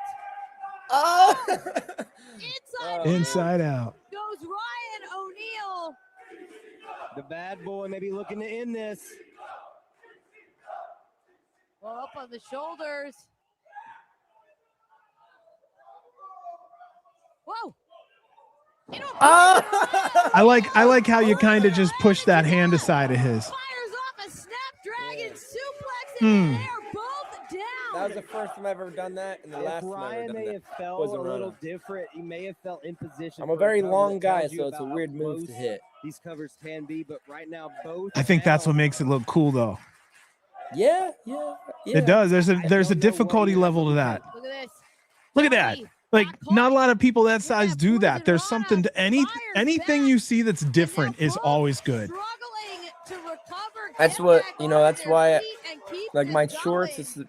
It's just my main thing is just being different. So I drew those shorts up, Up in trying to the do that corner, too. You know. Janela charges in. I love the shorts. Janela used that There's a lot of distance people so that like well. them, dude. I've heard that. I mean, we got a lot of people on our show that we hear. I drew them up opinions from. myself too. You said they were from whose boots? Tetsuya Naito Naito's boots. Hooks from that leg, Japan. both. New Japan. I did my homework. That was the first time I ever hit that move. The double bounce destroyer. Determination. This is where I'm Showing looking the around pain. like, holy shit. Like Got I'm people on your realizing feet? what's going on. Yeah. The knees up. Scoops up O'Neill. There it was. 1, 2. What? Dude, the reaction in the building, holy, the video does not do it justice. Oh my gosh. Right around Nobody in here is where it Atlantic feels City like can it's believe magic. this. Yeah. Like, it should have Right ended from and it now didn't. on. Felt like there was an extra We talk gear about just a kicked sure in here, thing. kind of Joey thing. said this is Yes. it. The whole Flyin match Ryan's felt like still magic, but right there. here it's especially where it starts getting like, holy shit. I ain't never heard my name chanted like that before. Ryan's hair. Oh, he was looking for the package pile driver, but rolls through O'Neill with a jackknife. Oh, Another high IQ moment there. Here we go. Passing all these tests with flying colors. whoa. Flyin Ryan. Takes down Janela. How many feet's that ring? 16? Okay. Janela. 'Cause I on see the you doing outside, skips getting every now set and then. back in the ring. Yeah, I can hit the ropes and only step like once or twice. But Yeah. discus forearm has Is it O'Neill just- staggered on the I was watching you apron. skip and I'm like, damn, he's faster than the ring. That's One locks gnarly. the Like your hands. stride. Oh, That's onto sick. the apron. O'Neill might be out. You just got me by my hair, man. And you twisted. Really want to seal the deal. That Oh! pile driver is lethal too. No Yeah. People are way. losing their Yeah. fucking minds here, man. Good This sell. is Right where back I there. See start him? getting chills. There's See Jordan Jordan and Alec, they Alec. were losing their shit back there. I How many can't believe people this. have we Man. seen Joey Janela beat with that package pile driver? Now I start crying in this match, and it's right here after this package pod driver. It goes quiet. What does Joey even have left Right here to throw at Ryan O'Neill?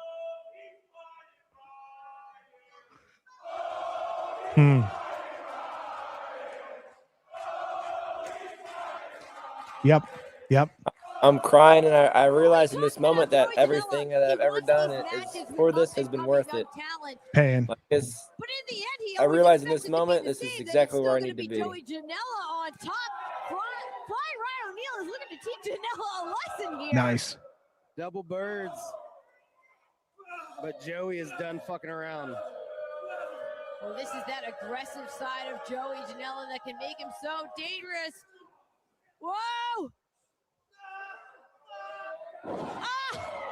Nice. Holy shit. Yeah. Hooks the leg. It looked good. It looked damn good. There we go. For Flyin Ryan O'Neill.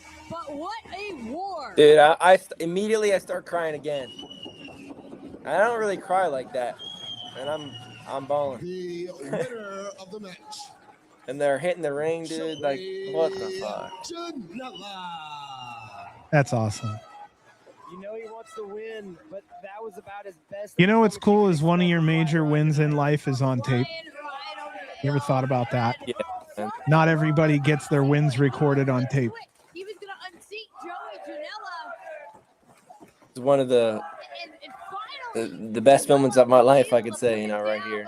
One of the first moments where I realized that, like, if you really put in the work, anything can happen, man. And that's true shit right there. There we go, man. That was good. Yeah.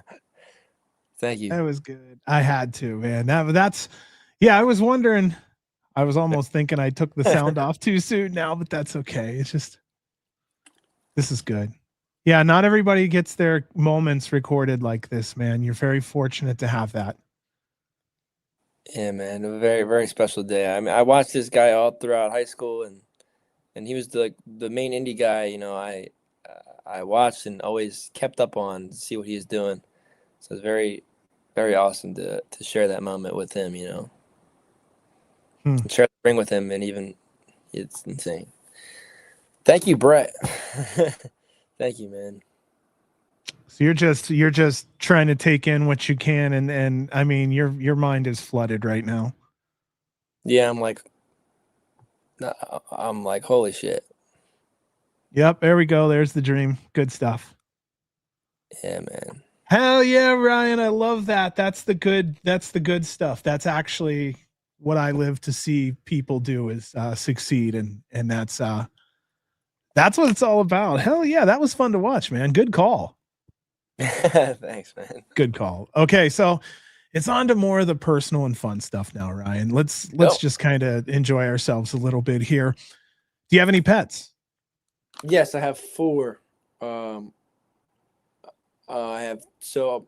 parents were split. They're divorced, so now my family has grown even bigger. So now I have like step family. I still call them family, but just so you know.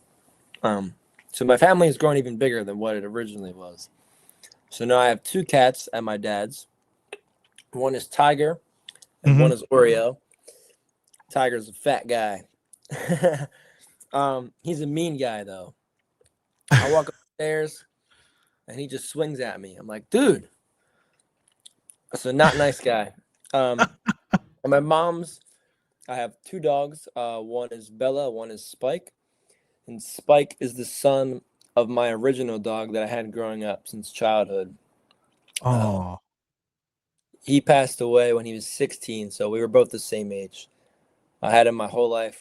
His name was Buster, and I have his son, Spike. So those are all my pets, though. That's incredibly special, man. I've lost some pets along the way. I wish we had their pups. Man. I can't believe I didn't. And they got for a small amount of time when my parents were still together. When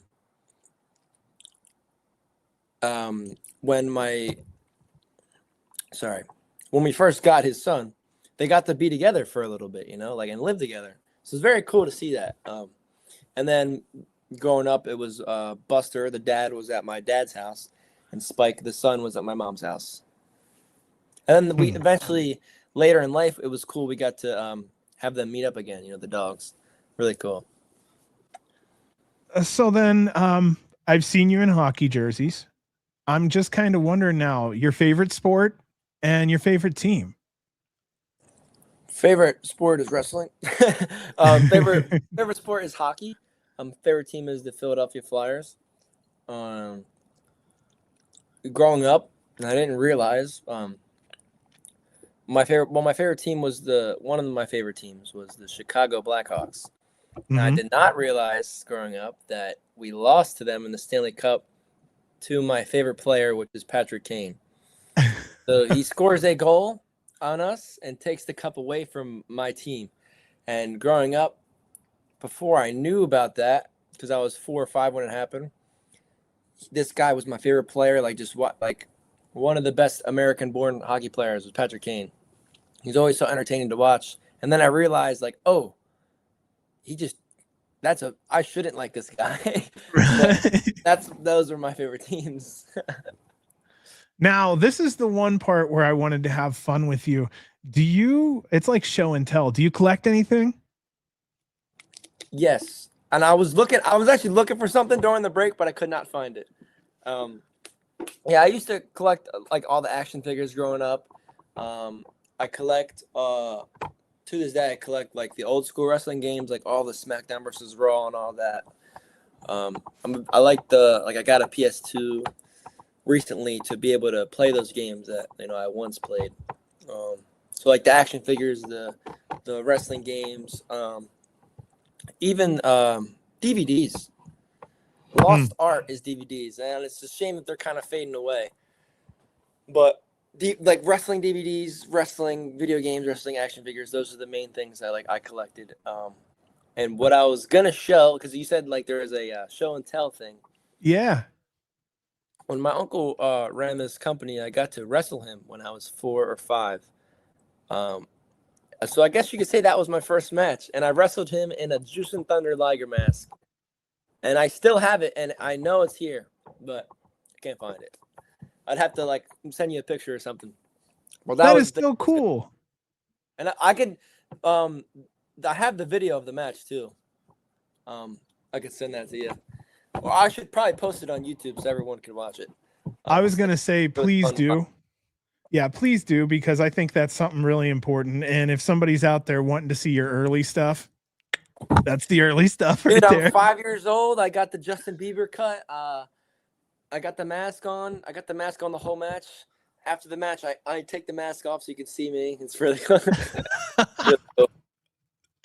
Yeah, I will say that DVDs, I'm with you, Ryan. Honestly, if you try to watch ECW, WWE style, you're not going to get the real music and everything. Like you have to buy a VHS or a DVD to watch ECW uncensored. Yeah, I see what you're saying. Like you have to have DVDs to have the original experience. I want to say, Ebby, thank you so much. That's highly appreciated for the donation. Thank you. That is awesome. And Ebby just wanted to ask here, are you watching Formula One at all? Are you one of the types that watch Formula One? Like racing? Yes. No, but I have watched Talladega Nights with Ricky Bobby. So I guess, That's NASCAR. It's close enough, right? No, I have not watched Formula One. I wouldn't hate watching it though. It's kind of cool, but I have not. I've noticed there's a lot of sports that if you're around someone, it's really cool to watch it with them. Like there's a lot of sports. Yes. Like it's cool to watch soccer, but it's a hell of a lot of fun to watch it with soccer fans, I have a quick fun story. I did not watch basketball on the TV, but I always played with my friends after senior year of high school. I would always go out and play basketball every day. I don't know. I didn't like watching it on TV, but I loved playing it. And it was just pickup basketball, not like on a team. And recently, I went with Brett to a Sixers game with Alec. And dude, I love watching it. That's my first basketball game I've ever been to, and that was insane, man. That's awesome. And then we just got one of the best basketball players of all time. I got to start watching basketball. Yeah. It was something I never really liked watching, and then I experienced it in person with another person that likes it, and it just changed the game for me. Like I actually like it now. LeBron's something special. I'm originally from the Cleveland area, and really, yeah. So I'm born and bred Ohio, and I came out here in like 2003. So I've been only here long term. I've only been here or Nevada, really. So yeah, I know the area pretty well up there. Let me do something real quick here. Oh, here's a fun one. When you're on the road, do you end up having a favorite like scent or a smell or anything you spray? Because, you know, like a cologne, do you like this, like a body spray or a cologne? Or are you one of those types that like to have that? Deodorant? Yeah. No, that's fair. Deodorant is very good because it's kind of like cologne. I'm not a big cologne guy, but if my brothers buy me cologne, I will use it. I don't know the names. I cannot tell you because I don't know. It smells good. I'll use it. But my deodorant, it smells pretty good. At least I think, I don't know. Other people think it smells really good. So it's almost like cologne in and of itself. Nice. And in my car, I use the Black Ice Trees. So that's a yes. Black Ice is the classic, dude. So no kidding. I actually, for fun, make candles on the side. And one of the scents that I made for someone was Black Ice. Yeah. It's like one of my best selling men's scents is Black Ice. How do you go about making a Black Ice candle? Yeah, I have to buy the scent from the company and all kinds of stuff. And then the wax and stuff. I have to boil heat the wax up to a certain temperature. Then I mix it in with the scent, and I can make like little candle melts that you put in a thing, or I can make like candles. And that's pretty cool. Yeah, and then I'll dye it black, so it'll be like an all black candle. It's Black Ice, so it's pretty sick. Men like it. Hell yeah. Now, you ain't got anything to do. Let's just pretend you woke up. You ain't got nothing to do. Nothing going on. What are some things that make your day just better? Waking up early. Yeah. I used to, when I first started wrestling, I used to landscape. And it was only 5 hours a day, but it was every day except for Sunday. No, except for Saturday. So the problem is I have to get up at 4 a.m. to go to it. And I'd be done at 12. Thing is, I'm at wrestling training from 6 to 9. And then I worked out with my trainer until like midnight. And then, so after class, I do like an open mat, learn new moves and stuff, and then train. That was my whole first year, was staying at the dojo from 6 to like midnight to 1 with Cheeseburger and Preacher. Get home at 12 or 1 or something like that. Wake up at 4, ride my bike to work, get home at 12, sleep, wake up at 6. That was my first like year of wrestling before I started wrestling on shows. When I started wrestling on shows, sorry. But yeah, I used to wake up early all the time for work, and I cannot do that anymore because I get home so late and I wrestle a lot. Wrestled like 3 to 4 days a week, so I get home really late. You're building so much at a young age. I love it. Thank you. What food do you just crush when it shows up at the table? Whatever it is, what do you just fucking crush? Hot honey pizza. Hot honey money. Oh, really? I don't like hot stuff. Or Alec and Jordan have opened my mind up to such different foods. Alec showed me hot honey pizza, and I lost my mind. Dude, it's insane. It's so good. You got to try it. Okay. Also, mac and cheese. I'll trust you. Great. I love mac and cheese. Straight up Kraft mac and cheese? Any mac and cheese. Dude, I could crush some mac and cheese. I'm a big donut guy too, but I don't eat. So, yeah, donuts, mac and cheese. Not very healthy options, but nah. So you're talking like Kraft mac and cheese though, right? That basic mac and cheese? Okay, so we'll start there. Are you a 1-box guy, or do you think you can crush 2 boxes of mac and cheese? Dude, I could probably crush 2 boxes, but probably 1 box. Yeah. Okay. Move to this next one here. Is there a specific family recipe or something your family makes you love to eat? My grandma makes cinnamon pancakes. Oh, You don't think that's a good idea? no, that sounds so good. I can't make another word than ooh. Oh, okay. Dude, so it was like 2011. I was like 4, 5. I was crazy. I don't know. But I was around that age or something like that. And my grandma, I wake up at her house one day and she makes me, it's probably years before that, but that's when I remember. She makes cinnamon pancakes. And I didn't know what cinnamon was, I guess, and I had it and changed the game. Dude, it's so good. Every time I stay over there, it's like a staple. One of my favorite things, like I got to learn how to make it. My mom knows how much I love it, and my stepmom knows, and they try to make the cinnamon pancakes, but they cannot make it like my grandma does. It's like a superpower. I don't know, dude. It's so good, but cinnamon pancakes. Hey, no lie, get the recipe. Your grandma will love that you even asked. Just be like, be straight up. Be like, listen, nobody else does it like you. I need to know. But I do not remember. That's the thing. Oh, no. You got to be like, you got to look at her and be like, I was young. I didn't know. Bro, my grandma passed away and she used to make fried potatoes. Like this is years ago. But she made fried potatoes and they were always good as shit and no one could make them like her. And the recipes just lost. Oh, man. Yep, that shit's just gone. I have no idea how she did it, but she did it in a certain way. And yeah, so it is what it is. The way she does, I don't know. It's good. It's great. Extra love. Who knows? She used to make it for my dad back in the day. Getting ready for school, it would be like a morning snack, or like if they didn't finish it, she'd put it in a plastic bag and he'd take it to school. The problem is every time, well, not a problem, but no one likes it like I do. I don't know what it is. Like my uncles will be over for breakfast and she'll make me cinnamon pancakes and they'll just be like asking for eggs. I'm like, what? How do you not get the special? Right. I don't know. Huh. Just you and the cinnamon just work well together, I guess, man. That's so awesome though. And then no syrup, with syrup? Usually no syrup. I was a no syrup guy. I honestly, I don't know if I have tried them with syrup. As crazy as that sounds, I do eat pancakes with syrup, but I have not had cinnamon pancakes with syrup. I might have had it before. It's probably really good, but no syrup with cinnamon pancakes. Let me do this real quick here because this is asked by one of our friends, Casa.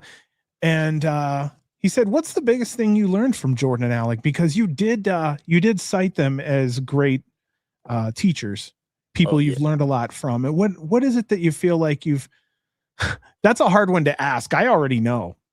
Like that's a hard one to answer. It is hard, but I think I have an answer. Because dude, they've taught me so much, man. They've leveled up my game so much. They've taught me so much as a wrestler and as a person, you know. Biggest thing is just putting in that work. Yeah. Like being a workhorse. I know, like I'm learning what it is like to be a workhorse from these guys. And I'm not talking just wrestling. I'm talking life, man. These guys wake up and they get it. You know what I mean? Like they wake up, they're ready to go. And it's just like very motivating and inspiring, you know. I'm so glad I've met these guys so early on in my life, and I'm so glad to have them a part of my life, you know, man. I just very blessed to have them. But I just say putting in that work, man, and also putting in the work as in like showing up first, leaving last. We always are the first ones at all the shows, man, and one of the last group of people to leave. And there was one other thing I was gonna say. Being nice. I'm already a nice person, I would say, but these guys they care. You know what I mean? They're just very they're good people. That's what I would say. Back to the fun questions. What's something you did that always pissed off your parents? Uh-oh. Did you not clean your room? Were your grades shit? Yeah, you didn't clean? No, my grades are fine. My room, yeah. I don't know if there's something specific. I was pretty like hot-headed when I was a little kid, like really hot-headed, and Mhm. then I just grew out of that. So then I was a good guy growing up, I'd say. There is definitely something. There 100% is something. There's probably something that I did that I didn't tell them about that I told them and they were like, "Fuck." Like maybe I went somewhere without asking. I don't remember off the top of my head. I'll let you know though, but I don't know. But you weren't a bad kid. You weren't like knocking off 7-Elevens and shit, right? No. No jail time. I think they taught me wrong from right. Yeah, they taught me wrong from right. They're good people, so I learned from a lot of people's mistakes in my family, so I have good examples to learn from. Excellent. Now, let's talk about little Ryan back in the day. What's a video game you think you probably kicked my ass at? NHL or SmackDown Ooh. Raw. Which year NHL? I guess back in the day it was, well, I know back in the day it was NHL 3-on-3s. It's a rare game. It's like it was a demo on the PS3. I used to play it with my brothers and my dad. NHL 3-on-3 is 3-on-3 hockey, and the characters have big bobbleheads almost. It's like bobblehead skaters. Uh-huh. And there's different power-ups that pop up on the ice. So it's like you skate through one, it's mini goalie. Now your opponent's goalie is a mini goalie. So you're shooting, the goalie's doing a backflip to save it. Then there's giant goalie. There's one that's a banana peel, so when you skate through it, you slip. There's another one that makes your guy giant. There's another one that makes your guy super fast. That was one of my favorites growing up. I could definitely cook anybody in that. Dude, I play the hell out of that. That sounds like a fun game. Ooh, we tennis. I cannot beat my dad. He's very good at that. He's good at tennis in real life, I think. He played it like a short amount of time. What was it? Something on the Wii. Wii Sports. Like Wii bowling or something. Yeah. I'm pretty good at that, I'd say. My parents just, I guess, better, but I'm pretty good at it. Well, if you were in your room and your door was shut, what music would we be hearing coming out of little Ryan's room? Little Ryan, Michael Jackson. Oh, really? Oh, big MJ guy. I used to have the glove and stuff. At my mom and dad's wedding, I had the suit on and the glove, and I was like dancing and moonwalking and stuff. Oh, that's awesome. The hee. Michael Jackson,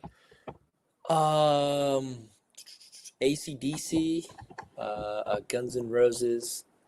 Growing up, my dad, one of the Ludacris. Uh-huh. One of them was like, "Move, bitch, get out the way." Yep. So hype up my brothers on the way to football with that song, and dude, I don't remember the lyrics, but he gets into like he raps the whole bar for bar. Master P, as weird as it like.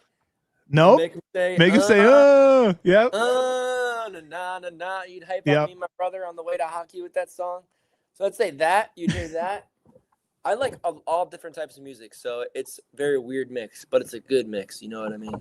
Oh, it's a good mix. I'm hearing those coming out your mouth there. What was your favorite cereal? Captain Crunch. Me and my dad had this song growing up. I don't know. It's like every morning I wake up, I eat Captain Crunch. It's the same thing with dinner and the same for lunch. I know the whole song, but it's that we used to sing that. Cookie Crisp. My dad used to yawn and be like, Cookie Crisp. I would always pop. It was very funny. Reese's Puffs. Those are like the big three. Yeah, I'm a cereal guy. Nice. But those are the big three, though. Now, have those changed today? Yeah, dude, my sister she'll buy cereal and I'll just eat it. Like I don't eat cereal a lot, but once I'll eat it. Honey bunches of oats. Mm-hmm. I liked it growing up, but it wasn't always my one I picked. But like now, I'm like, yeah, this is good. I could go on and on about cereal. Frosted Flakes. Cinnamon Toast Crunch. All the I was cereals. one of the Rice bro. I Krispies. was one of those kids. My family like didn't let us eat sugar cereals, so we were like Cheerios, Rice Krispies, and shit. I like the I like Honey Nut Cheerios, but I also like the plain ones. I Yeah. really like the plain ones. I don't know. I think it's your taste buds when you get older. Like you understand the refinement of like a Cheerio or some shit. Like I don't know. I don't know. OG Cheerios. I like the Honey Nut ones too, but the OG ones are pretty good. All right then. What's one of the toys you remember from when you were a kid you really loved? Oh, dude, I wish I had it for my entrance today.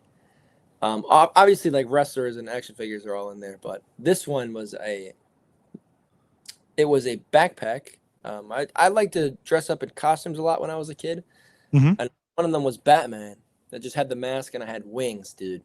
It was this backpack, and you pull the strings and the wings go out like this. Yes. Oh, if I had that today for my entrance, that would be so sick. That was one of the things that I wish I still had. I don't know where that is. And then for action figures for wrestler, I'll give like a specific one. Wait, what was the question again? Sorry, if I could bring it to today or something like that. Yeah, I was just kind of curious, like if there was a toy that you really liked. Yeah, so it was the Batman wings, and there was this a Jeff Hardy, a TNA Jeff Hardy. It was he had a mask and everything. It was pretty sick. Those are the two that are the main toys, I'd say. Those wings. I don't know where they went though. You should look it up. It's probably worth a bunch of money now. You know what I mean? It was definitely thrown in the trash. Oh, yeah, you're fucked then. It's over. You're going to have to buy it on eBay for hundreds of dollars now to relive childhood. Now, do you remember if there was a crazy gadget or something on TV or commercial that you always wanted as a kid? You just never got it, Wow, that's a really good question. right? Yeah. There's this there's that weird silver ball that like is cool looking when you move it, but it was actually not advertised as. There's one that was the Wubble Bubble ball. It's like just a big, like it looks like a bubble. Yeah. But it was up on the grass. My friend had one. The big one is a cup that has the cereal in the lid, or food or snack in the lid, And the milk in the bottom. Yeah. Yeah. That was a good one. There's definitely other stuff too, but those are the main ones I remember. Celebrity crush. Who are you into as a Megan kid? Fox, Transformers. Megan Fox, Yep. Transformers. And Padme from Star Wars. Those are the two. Padme from Star Wars, Revenge of the Sith, and Attack of the Clones, and then Megan Fox from 2006, or something like that. Those were the ones, huh? Now, do you go to a lot of concerts, or have you been to a lot of concerts? I've not gone to a lot of concerts, but I did go to one. I've gone to a couple with my mom, actually, but they weren't like big ones. They're like the one big one that I went to was Motley Crue, which is my favorite band. Motley Crue, Poison, Def Leppard, and Joan Jett and the Blackhearts. That was at the Philly. Damn. That was a good one, man. That was the only concert, like main concerts I ever been to, and it was such a cool experience. Okay, so let's talk about wrestling. What was your favorite live event as a fan? That I've seen in person, or like Yeah. Okay, in person. That's a good one. That's not easy because you were already in the business kind of thing, you know? Yeah. Oh, and while you're thinking, we had another donation come in. So thank you so much. I'm telling you, he had donated earlier too. So we have 11 Turkish dollars. I'll find out what that is later. But thank you so much, and a lot of love from this side of the earth to you. I would definitely say CZW Cage of Death 2013 when that's the show I was at with Final Battle was the same day. Sick Nick Mondo returned that day. Oh my goodness. Dude, and you did it connect in your head how important that day was at the time, or? No, I just remember people losing their shit, and it's so cool because some people were around that day that I share the room with now, like MLJ. So cool, man. Like I love wrestling. Cage of Death 2013 is one of my favorites though that I've been to in person, and I remember it. I was on my dad's shoulders, watching the main event, Cage of Death, and I'm on his shoulders, and he's like realizing that it's not a good idea because this is deathmatch wrestling. So he's trying to pull me down, but I have my legs like locked, and I'm like, no, I'm like squeezing. I'm like, no, like the first time I'm seeing deathmatch wrestling. Oh, dude.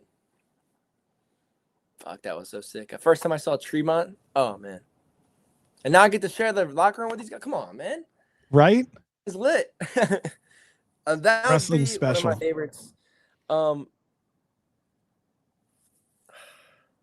That would be one of them. And then, of course, some of the shows that my uncle ran, too. Those are my just favorite experiences. And WrestleMania 40. I got to go to my first WrestleMania and watch. That's a big one. Oh, no kidding.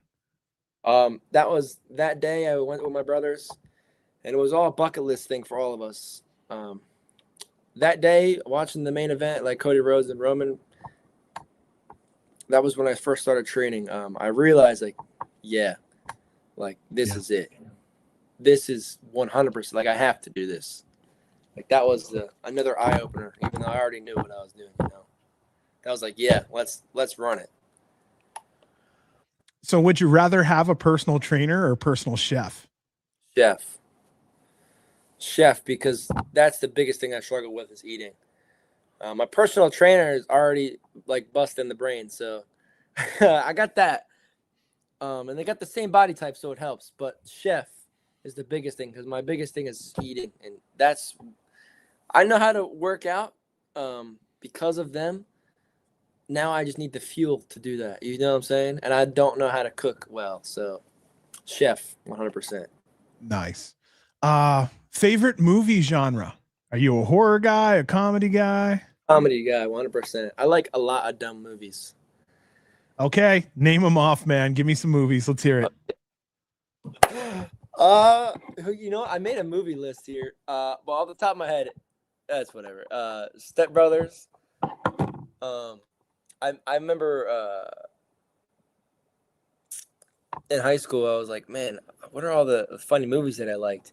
And I would always write them down growing up so I could go back to them and watch them so I don't forget. But Step Brothers is always a great one. I'm gonna forget. Joe Dirt. Some of these are. This Is the End. Mm-hmm. The Interview. Pineapple Express. I don't even smoke or anything, but it's hilarious. Right. Anything with Danny McBride. He's a funny guy. I like a lot of comedies, man. I also like the what is it when they do a movie based on a famous person or like a famous band? Like a biography or a documentary? Those are my favorite. The autobiography, I think. Is that the right term? That type of movie? Yes. And then comedies are my favorite. Like The Iron Claw, I like that a lot. The Wrestler. Okay, that's not autobiography, but The Dirt, the Motley Crue movie. That was when I first figured out who they were. And dude, that was great. The Michael Jackson movie that just came out. So I like those movies. I haven't seen it yet. It's so good, man. Is it? It's just like you get to witness how greatness becomes. Wait, you get to watch how someone becomes great is what I'm trying to say. But I'd say those kind of movies and comedies are my favorite. Okay, well, I gotta ask, man. 3 Christmas movies. What are you watching at Christmas? Elf. Uh-huh. Home Alone. Fuck. There's Uh-huh. So here's what's gonna happen. There's so many good ones, you're gonna miss one that's like a classic somewhere. But you gotta have Elf, you gotta have Home Alone. Growing up, I used to watch this one. It was called Unaccompanied Minors. This is more of an unknown one. Mm-hmm. But there's a third, the big third. There's a good third one I'm missing. Hold on. Home Alone. I always like watching Empire Strikes Back, even because it has a snow. You know what I mean? Okay, we'll call it. Yeah, we'll call it. We have snow. I'll throw that in there. I always watch it during Christmas time, so I would count that for myself. Okay, so is there anything on Netflix or YouTube you're binging right now? No, I don't really binge TV shows, man. I just wrestling. On YouTube, okay, yeah. They just released the Vice series of like pro wrestling and stuff. Yes. It's like indie wrestling and stuff like that.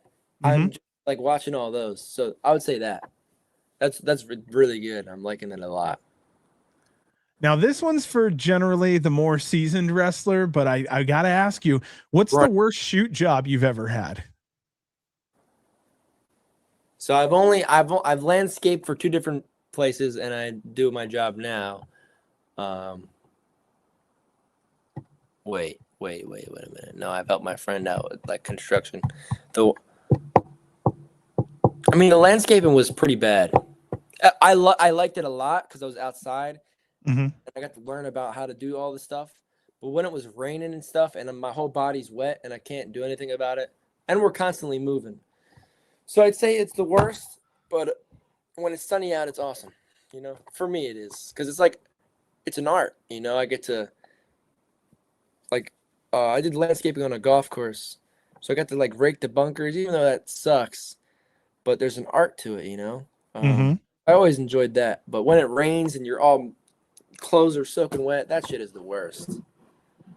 And it's every day, and I have no energy. That's the worst. I get it. Do you have any ghost stories or spooky stories where something may have happened in your life that you're just like, I can't explain that? As in like scary, or like I feel like someone present or something like that? Yeah, you're like, was that something over? Was that a ghost, or like, what was that? Have you ever had something you're like, okay, I can't explain that? Like at my grandparents' house, or someone like I'll walk down the stairs. It's like midnight. I'm a what is it? It's early bird, and there's the late night owl. I'm a night owl type guy, but I also like getting up early. But I'm a night owl. I'm walking around at like 3 a.m. and you know those moments. I don't know if you do, but I have these sometimes. Like I'm walking and I feel like something just bolted past me, or it looks like something just walked past me. Like I'll have that. That shit's freaky. Especially if someone like recently passed away, and it's like, whoa, you know. There are moments that are like special in life where it's like I feel like, wow, this person would be here, so it feels like they are here. Yeah. There's that. Those are my like moments I've had. I had a weird one where I was when I would go to my friend's house, I almost felt like I needed to rush down the steps. Like I didn't feel comfortable on the steps. I was like, I don't know what's going on there, but I don't know. Maybe there's like a ghost pushing me, like, get the fuck down the steps. Like, I don't know, but you know, and normally go, well, you know, some people go, well, a basement, you want to get up and down the steps quick if you're a kid, but I'm talking, this is just first story to second story, like just the basic steps, not even the scary steps, you know? Yeah. And I always felt like I needed to rush up and down those steps because I just didn't feel comfortable. It was the weirdest thing. Growing up was definitely the basement. Turning the lights off and, oh my God, like run up the stairs. That's the biggest one. Now, in your travels, your short amount of travels, have you fallen in love with any area of the country or the world different than, you know, where you live now? I like the Midwest a lot. I travel very, very far. Like there's times where mainly East Coast, and then there's times where it's like everywhere, as far as I can drive. And then there's times where I'm in the Midwest, and it's like I really like it there. The weather's pretty nice. You know, we were in Kentucky for one GCW show, and that was really good weather there. I really liked it, and the city just felt it was cool to me. I liked what was the GCW show in Ohio? It was Cincy, I think. I like it. That was pretty cool there. Vegas was sick. I don't think it's a place to live. It's a cool place to visit. Trust me, it's not the best place to live. It's different here. Very different. No offense though. I just feel like no, it's not. I'm here for as long as necessary, and I really look forward to getting out of here at some point. It's a different world out here in Vegas. I don't think it's super family friendly. I should have said a place I should have said for me. It's not a place to live for me, but it is a place to visit. That's what I should have said. Sorry. Yeah, maybe that's the best way to put it too. It's good to visit once or twice just to Other say you people did it. have opinions, So Exactly. And for me, I just feel like, humans weren't made to live in the desert. So we're all kind of in refrigerators out here. You know what I mean? it does get really hot there, don't it? It was 109, I think, today. And on Saturday, I'm going to have a couple people over in the pool. It's going to be 117. Holy shit. Yeah. And then step into the sun. Because 117 is like often too. Yeah. This 100. Like Yeah. we have heat waves. We don't have heat years. Yeah, we have heat seasons. Oh, sorry, like- heat season. No, I mean, there's no other way to put it. I feel like it's just like a season where it's just there's 3 months where it's 105 plus, and so we deal with summer like everybody deals with winter anywhere else. You stay in your house, you get to your car quickly. You know what I Really? mean? Yeah. You try to start your car before yeah, you that get makes in. It's burning outside. Yeah, you're hot as shit. So you do Now, everything you can to, Do a lot of people have, like, I know when you have leather seats or like black seats or something like that, it's worse. oh yeah. Try to avoid that when you have Yeah. a car. Yeah, and then you have to generally you're going to want to try to get like a silver car or something like that because we have so much dust and sand kicking up that sticks on things. Yeah. Oh, okay. Yeah. And then we have monsoon season, which is like 2 or 3 weeks out of the year where we might get a little rain. So That's probably nice though. Oh, dude, is it hard- it's like like a whole hard rain? thing. No, it's hard. It's hard. It's all or nothing here. You either get a hard downpour with vicious lightning or you get nothing here. Pirates of the Caribbean. Oh, damn. That's cool, man. I love it. We only have a couple questions left. You're doing good, man. Do you know an extra language? And if not, do you thinking about learning one? Hola. Oh, really? No, I don't. In school, I took Spanish classes for a very long time, so I could read it a little bit. I cannot, and I could sometimes pick up on what they're saying, but I cannot speak it at all. No. Spanish would be the closest thing I could try and give it a shot at. If you could master one craft or skill, is there something you'd always like to do outside of wrestling? Yeah, growing up, I played hockey, but I never played ice hockey. I always wanted to do that, and I'd ice skate with my dad. We'd go do that. It would always be super fun.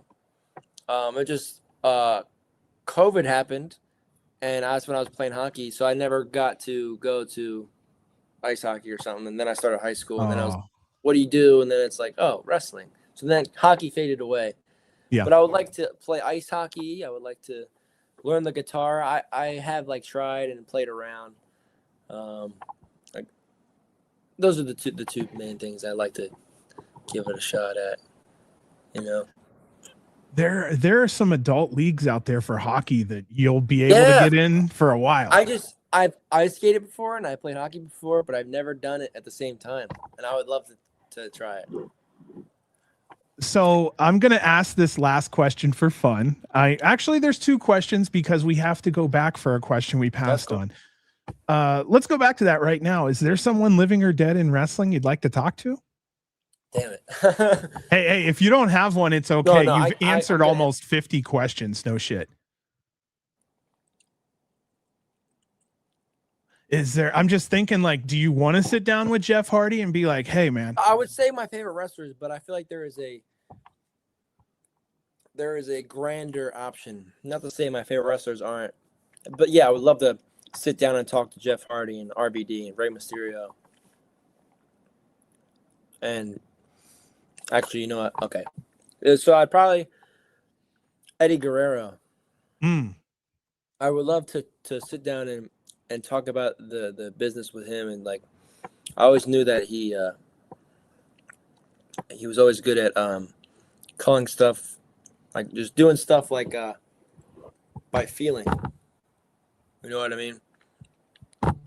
Being able to perform by feeling and on the fly. And I would love to learn about his view of wrestling. You know what I mean? And from him, And of course, I love to talk to my favorites and ask Rey Mysterio like about all this stuff, and Jeff Hardy and the Hardys and Rob Van Dam. And but I'd say Eddie Guerrero, because that is I mean, that's unfortunate, like what happened, but I'd definitely say he'd be one of the guys. You know, he's just so great. Okay, Ryan, you survived, man. You survived the interview. 2 hours and 23 minutes. I'd have to say, hopefully time flew by enough to where you didn't feel like you were working too hard. Nah, I was just chilling. All right, good.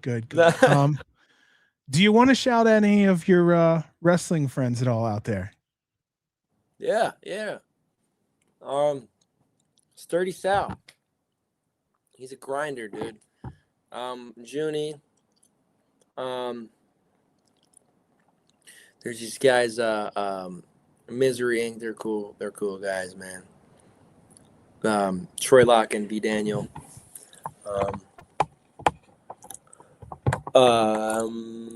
Damn, this is like a moment like I want to remember.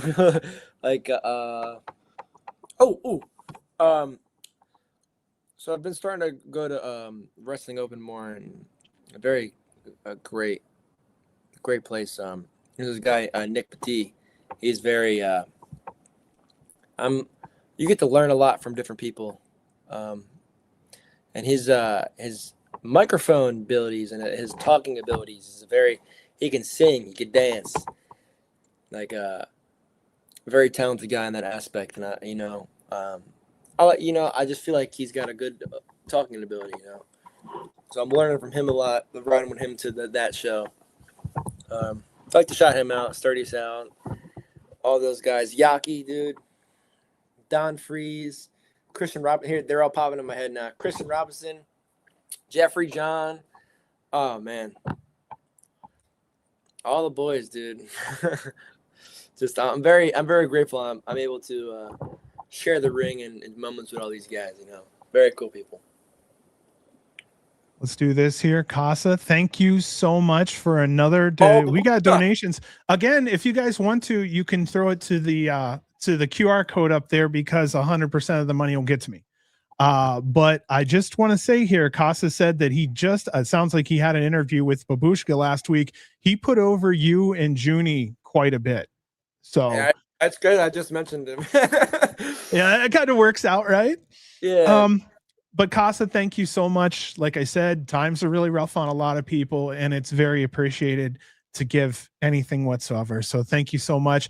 Casa, if you're going to be in LA, let me know. It'd be good to say hi to you out there. Now, do you want to I want to give you a couple seconds if you'd like. Would you like to say anything to your fans? Yeah, thank you guys, man. This is the greatest thing I could have ever chose to do, man. It's just like, I'm so thankful to be here, and it's so cool. Like when I'm not wrestling and I'm doing extra work or helping out at a show, doing ring crew, and people are like, "Yo, Flyin Ryan." Like I was once bodyguarding, I guess you could say, for someone's meet and greet.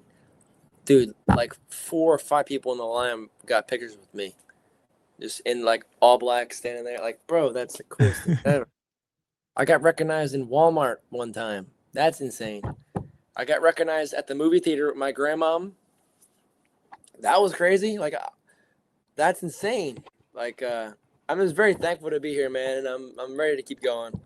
And thank you everybody for all your support. Like, wrestling is the best thing, you know. There we go. Okay, so here's what I'm going to do next. If anybody donated $15 or more tonight, definitely hit me up on Twitter, DM me, and I'll get a bracelet out to you guys. You can find me over at GC World Podcast on Twitter. You can find me over on Facebook. You'll see either John Wolfe or Game Changer World over there. Where can they find you at, Ryan? On all social medias, Flyin Ryan O'Neill. This is how you spell my name. Flyin without the G. And you know how to spell Ryan. O'Neill is Oneill. There's 2 L's. It's not spelled like Shaq. There you go. If people get it wrong, man. Do you got some dates coming up this weekend? Yeah, I'll be at GCW in Omaha, Nebraska. I'll be at GCW in Minnesota. That's the big weekend coming up. Great job with Junie this past weekend, man. Thanks, man. Thank you. I like that a lot. I think that's absolutely everything. Ryan, if you can stay with me after the show, I'll just give you a personal goodbye if that's cool. Cool. All right. I want to thank everybody for donating. I want to thank everybody for coming in here tonight. Chat is always awesome. You're so wonderful. I tried to get as many questions and statements as I could in and kind of blend them into our show tonight. But I appreciate you, man. Let's get the hell out of here. Long live GC. What is it, W. Ryan? W. Fuck yeah, that's right. All right. Have a good one, guys.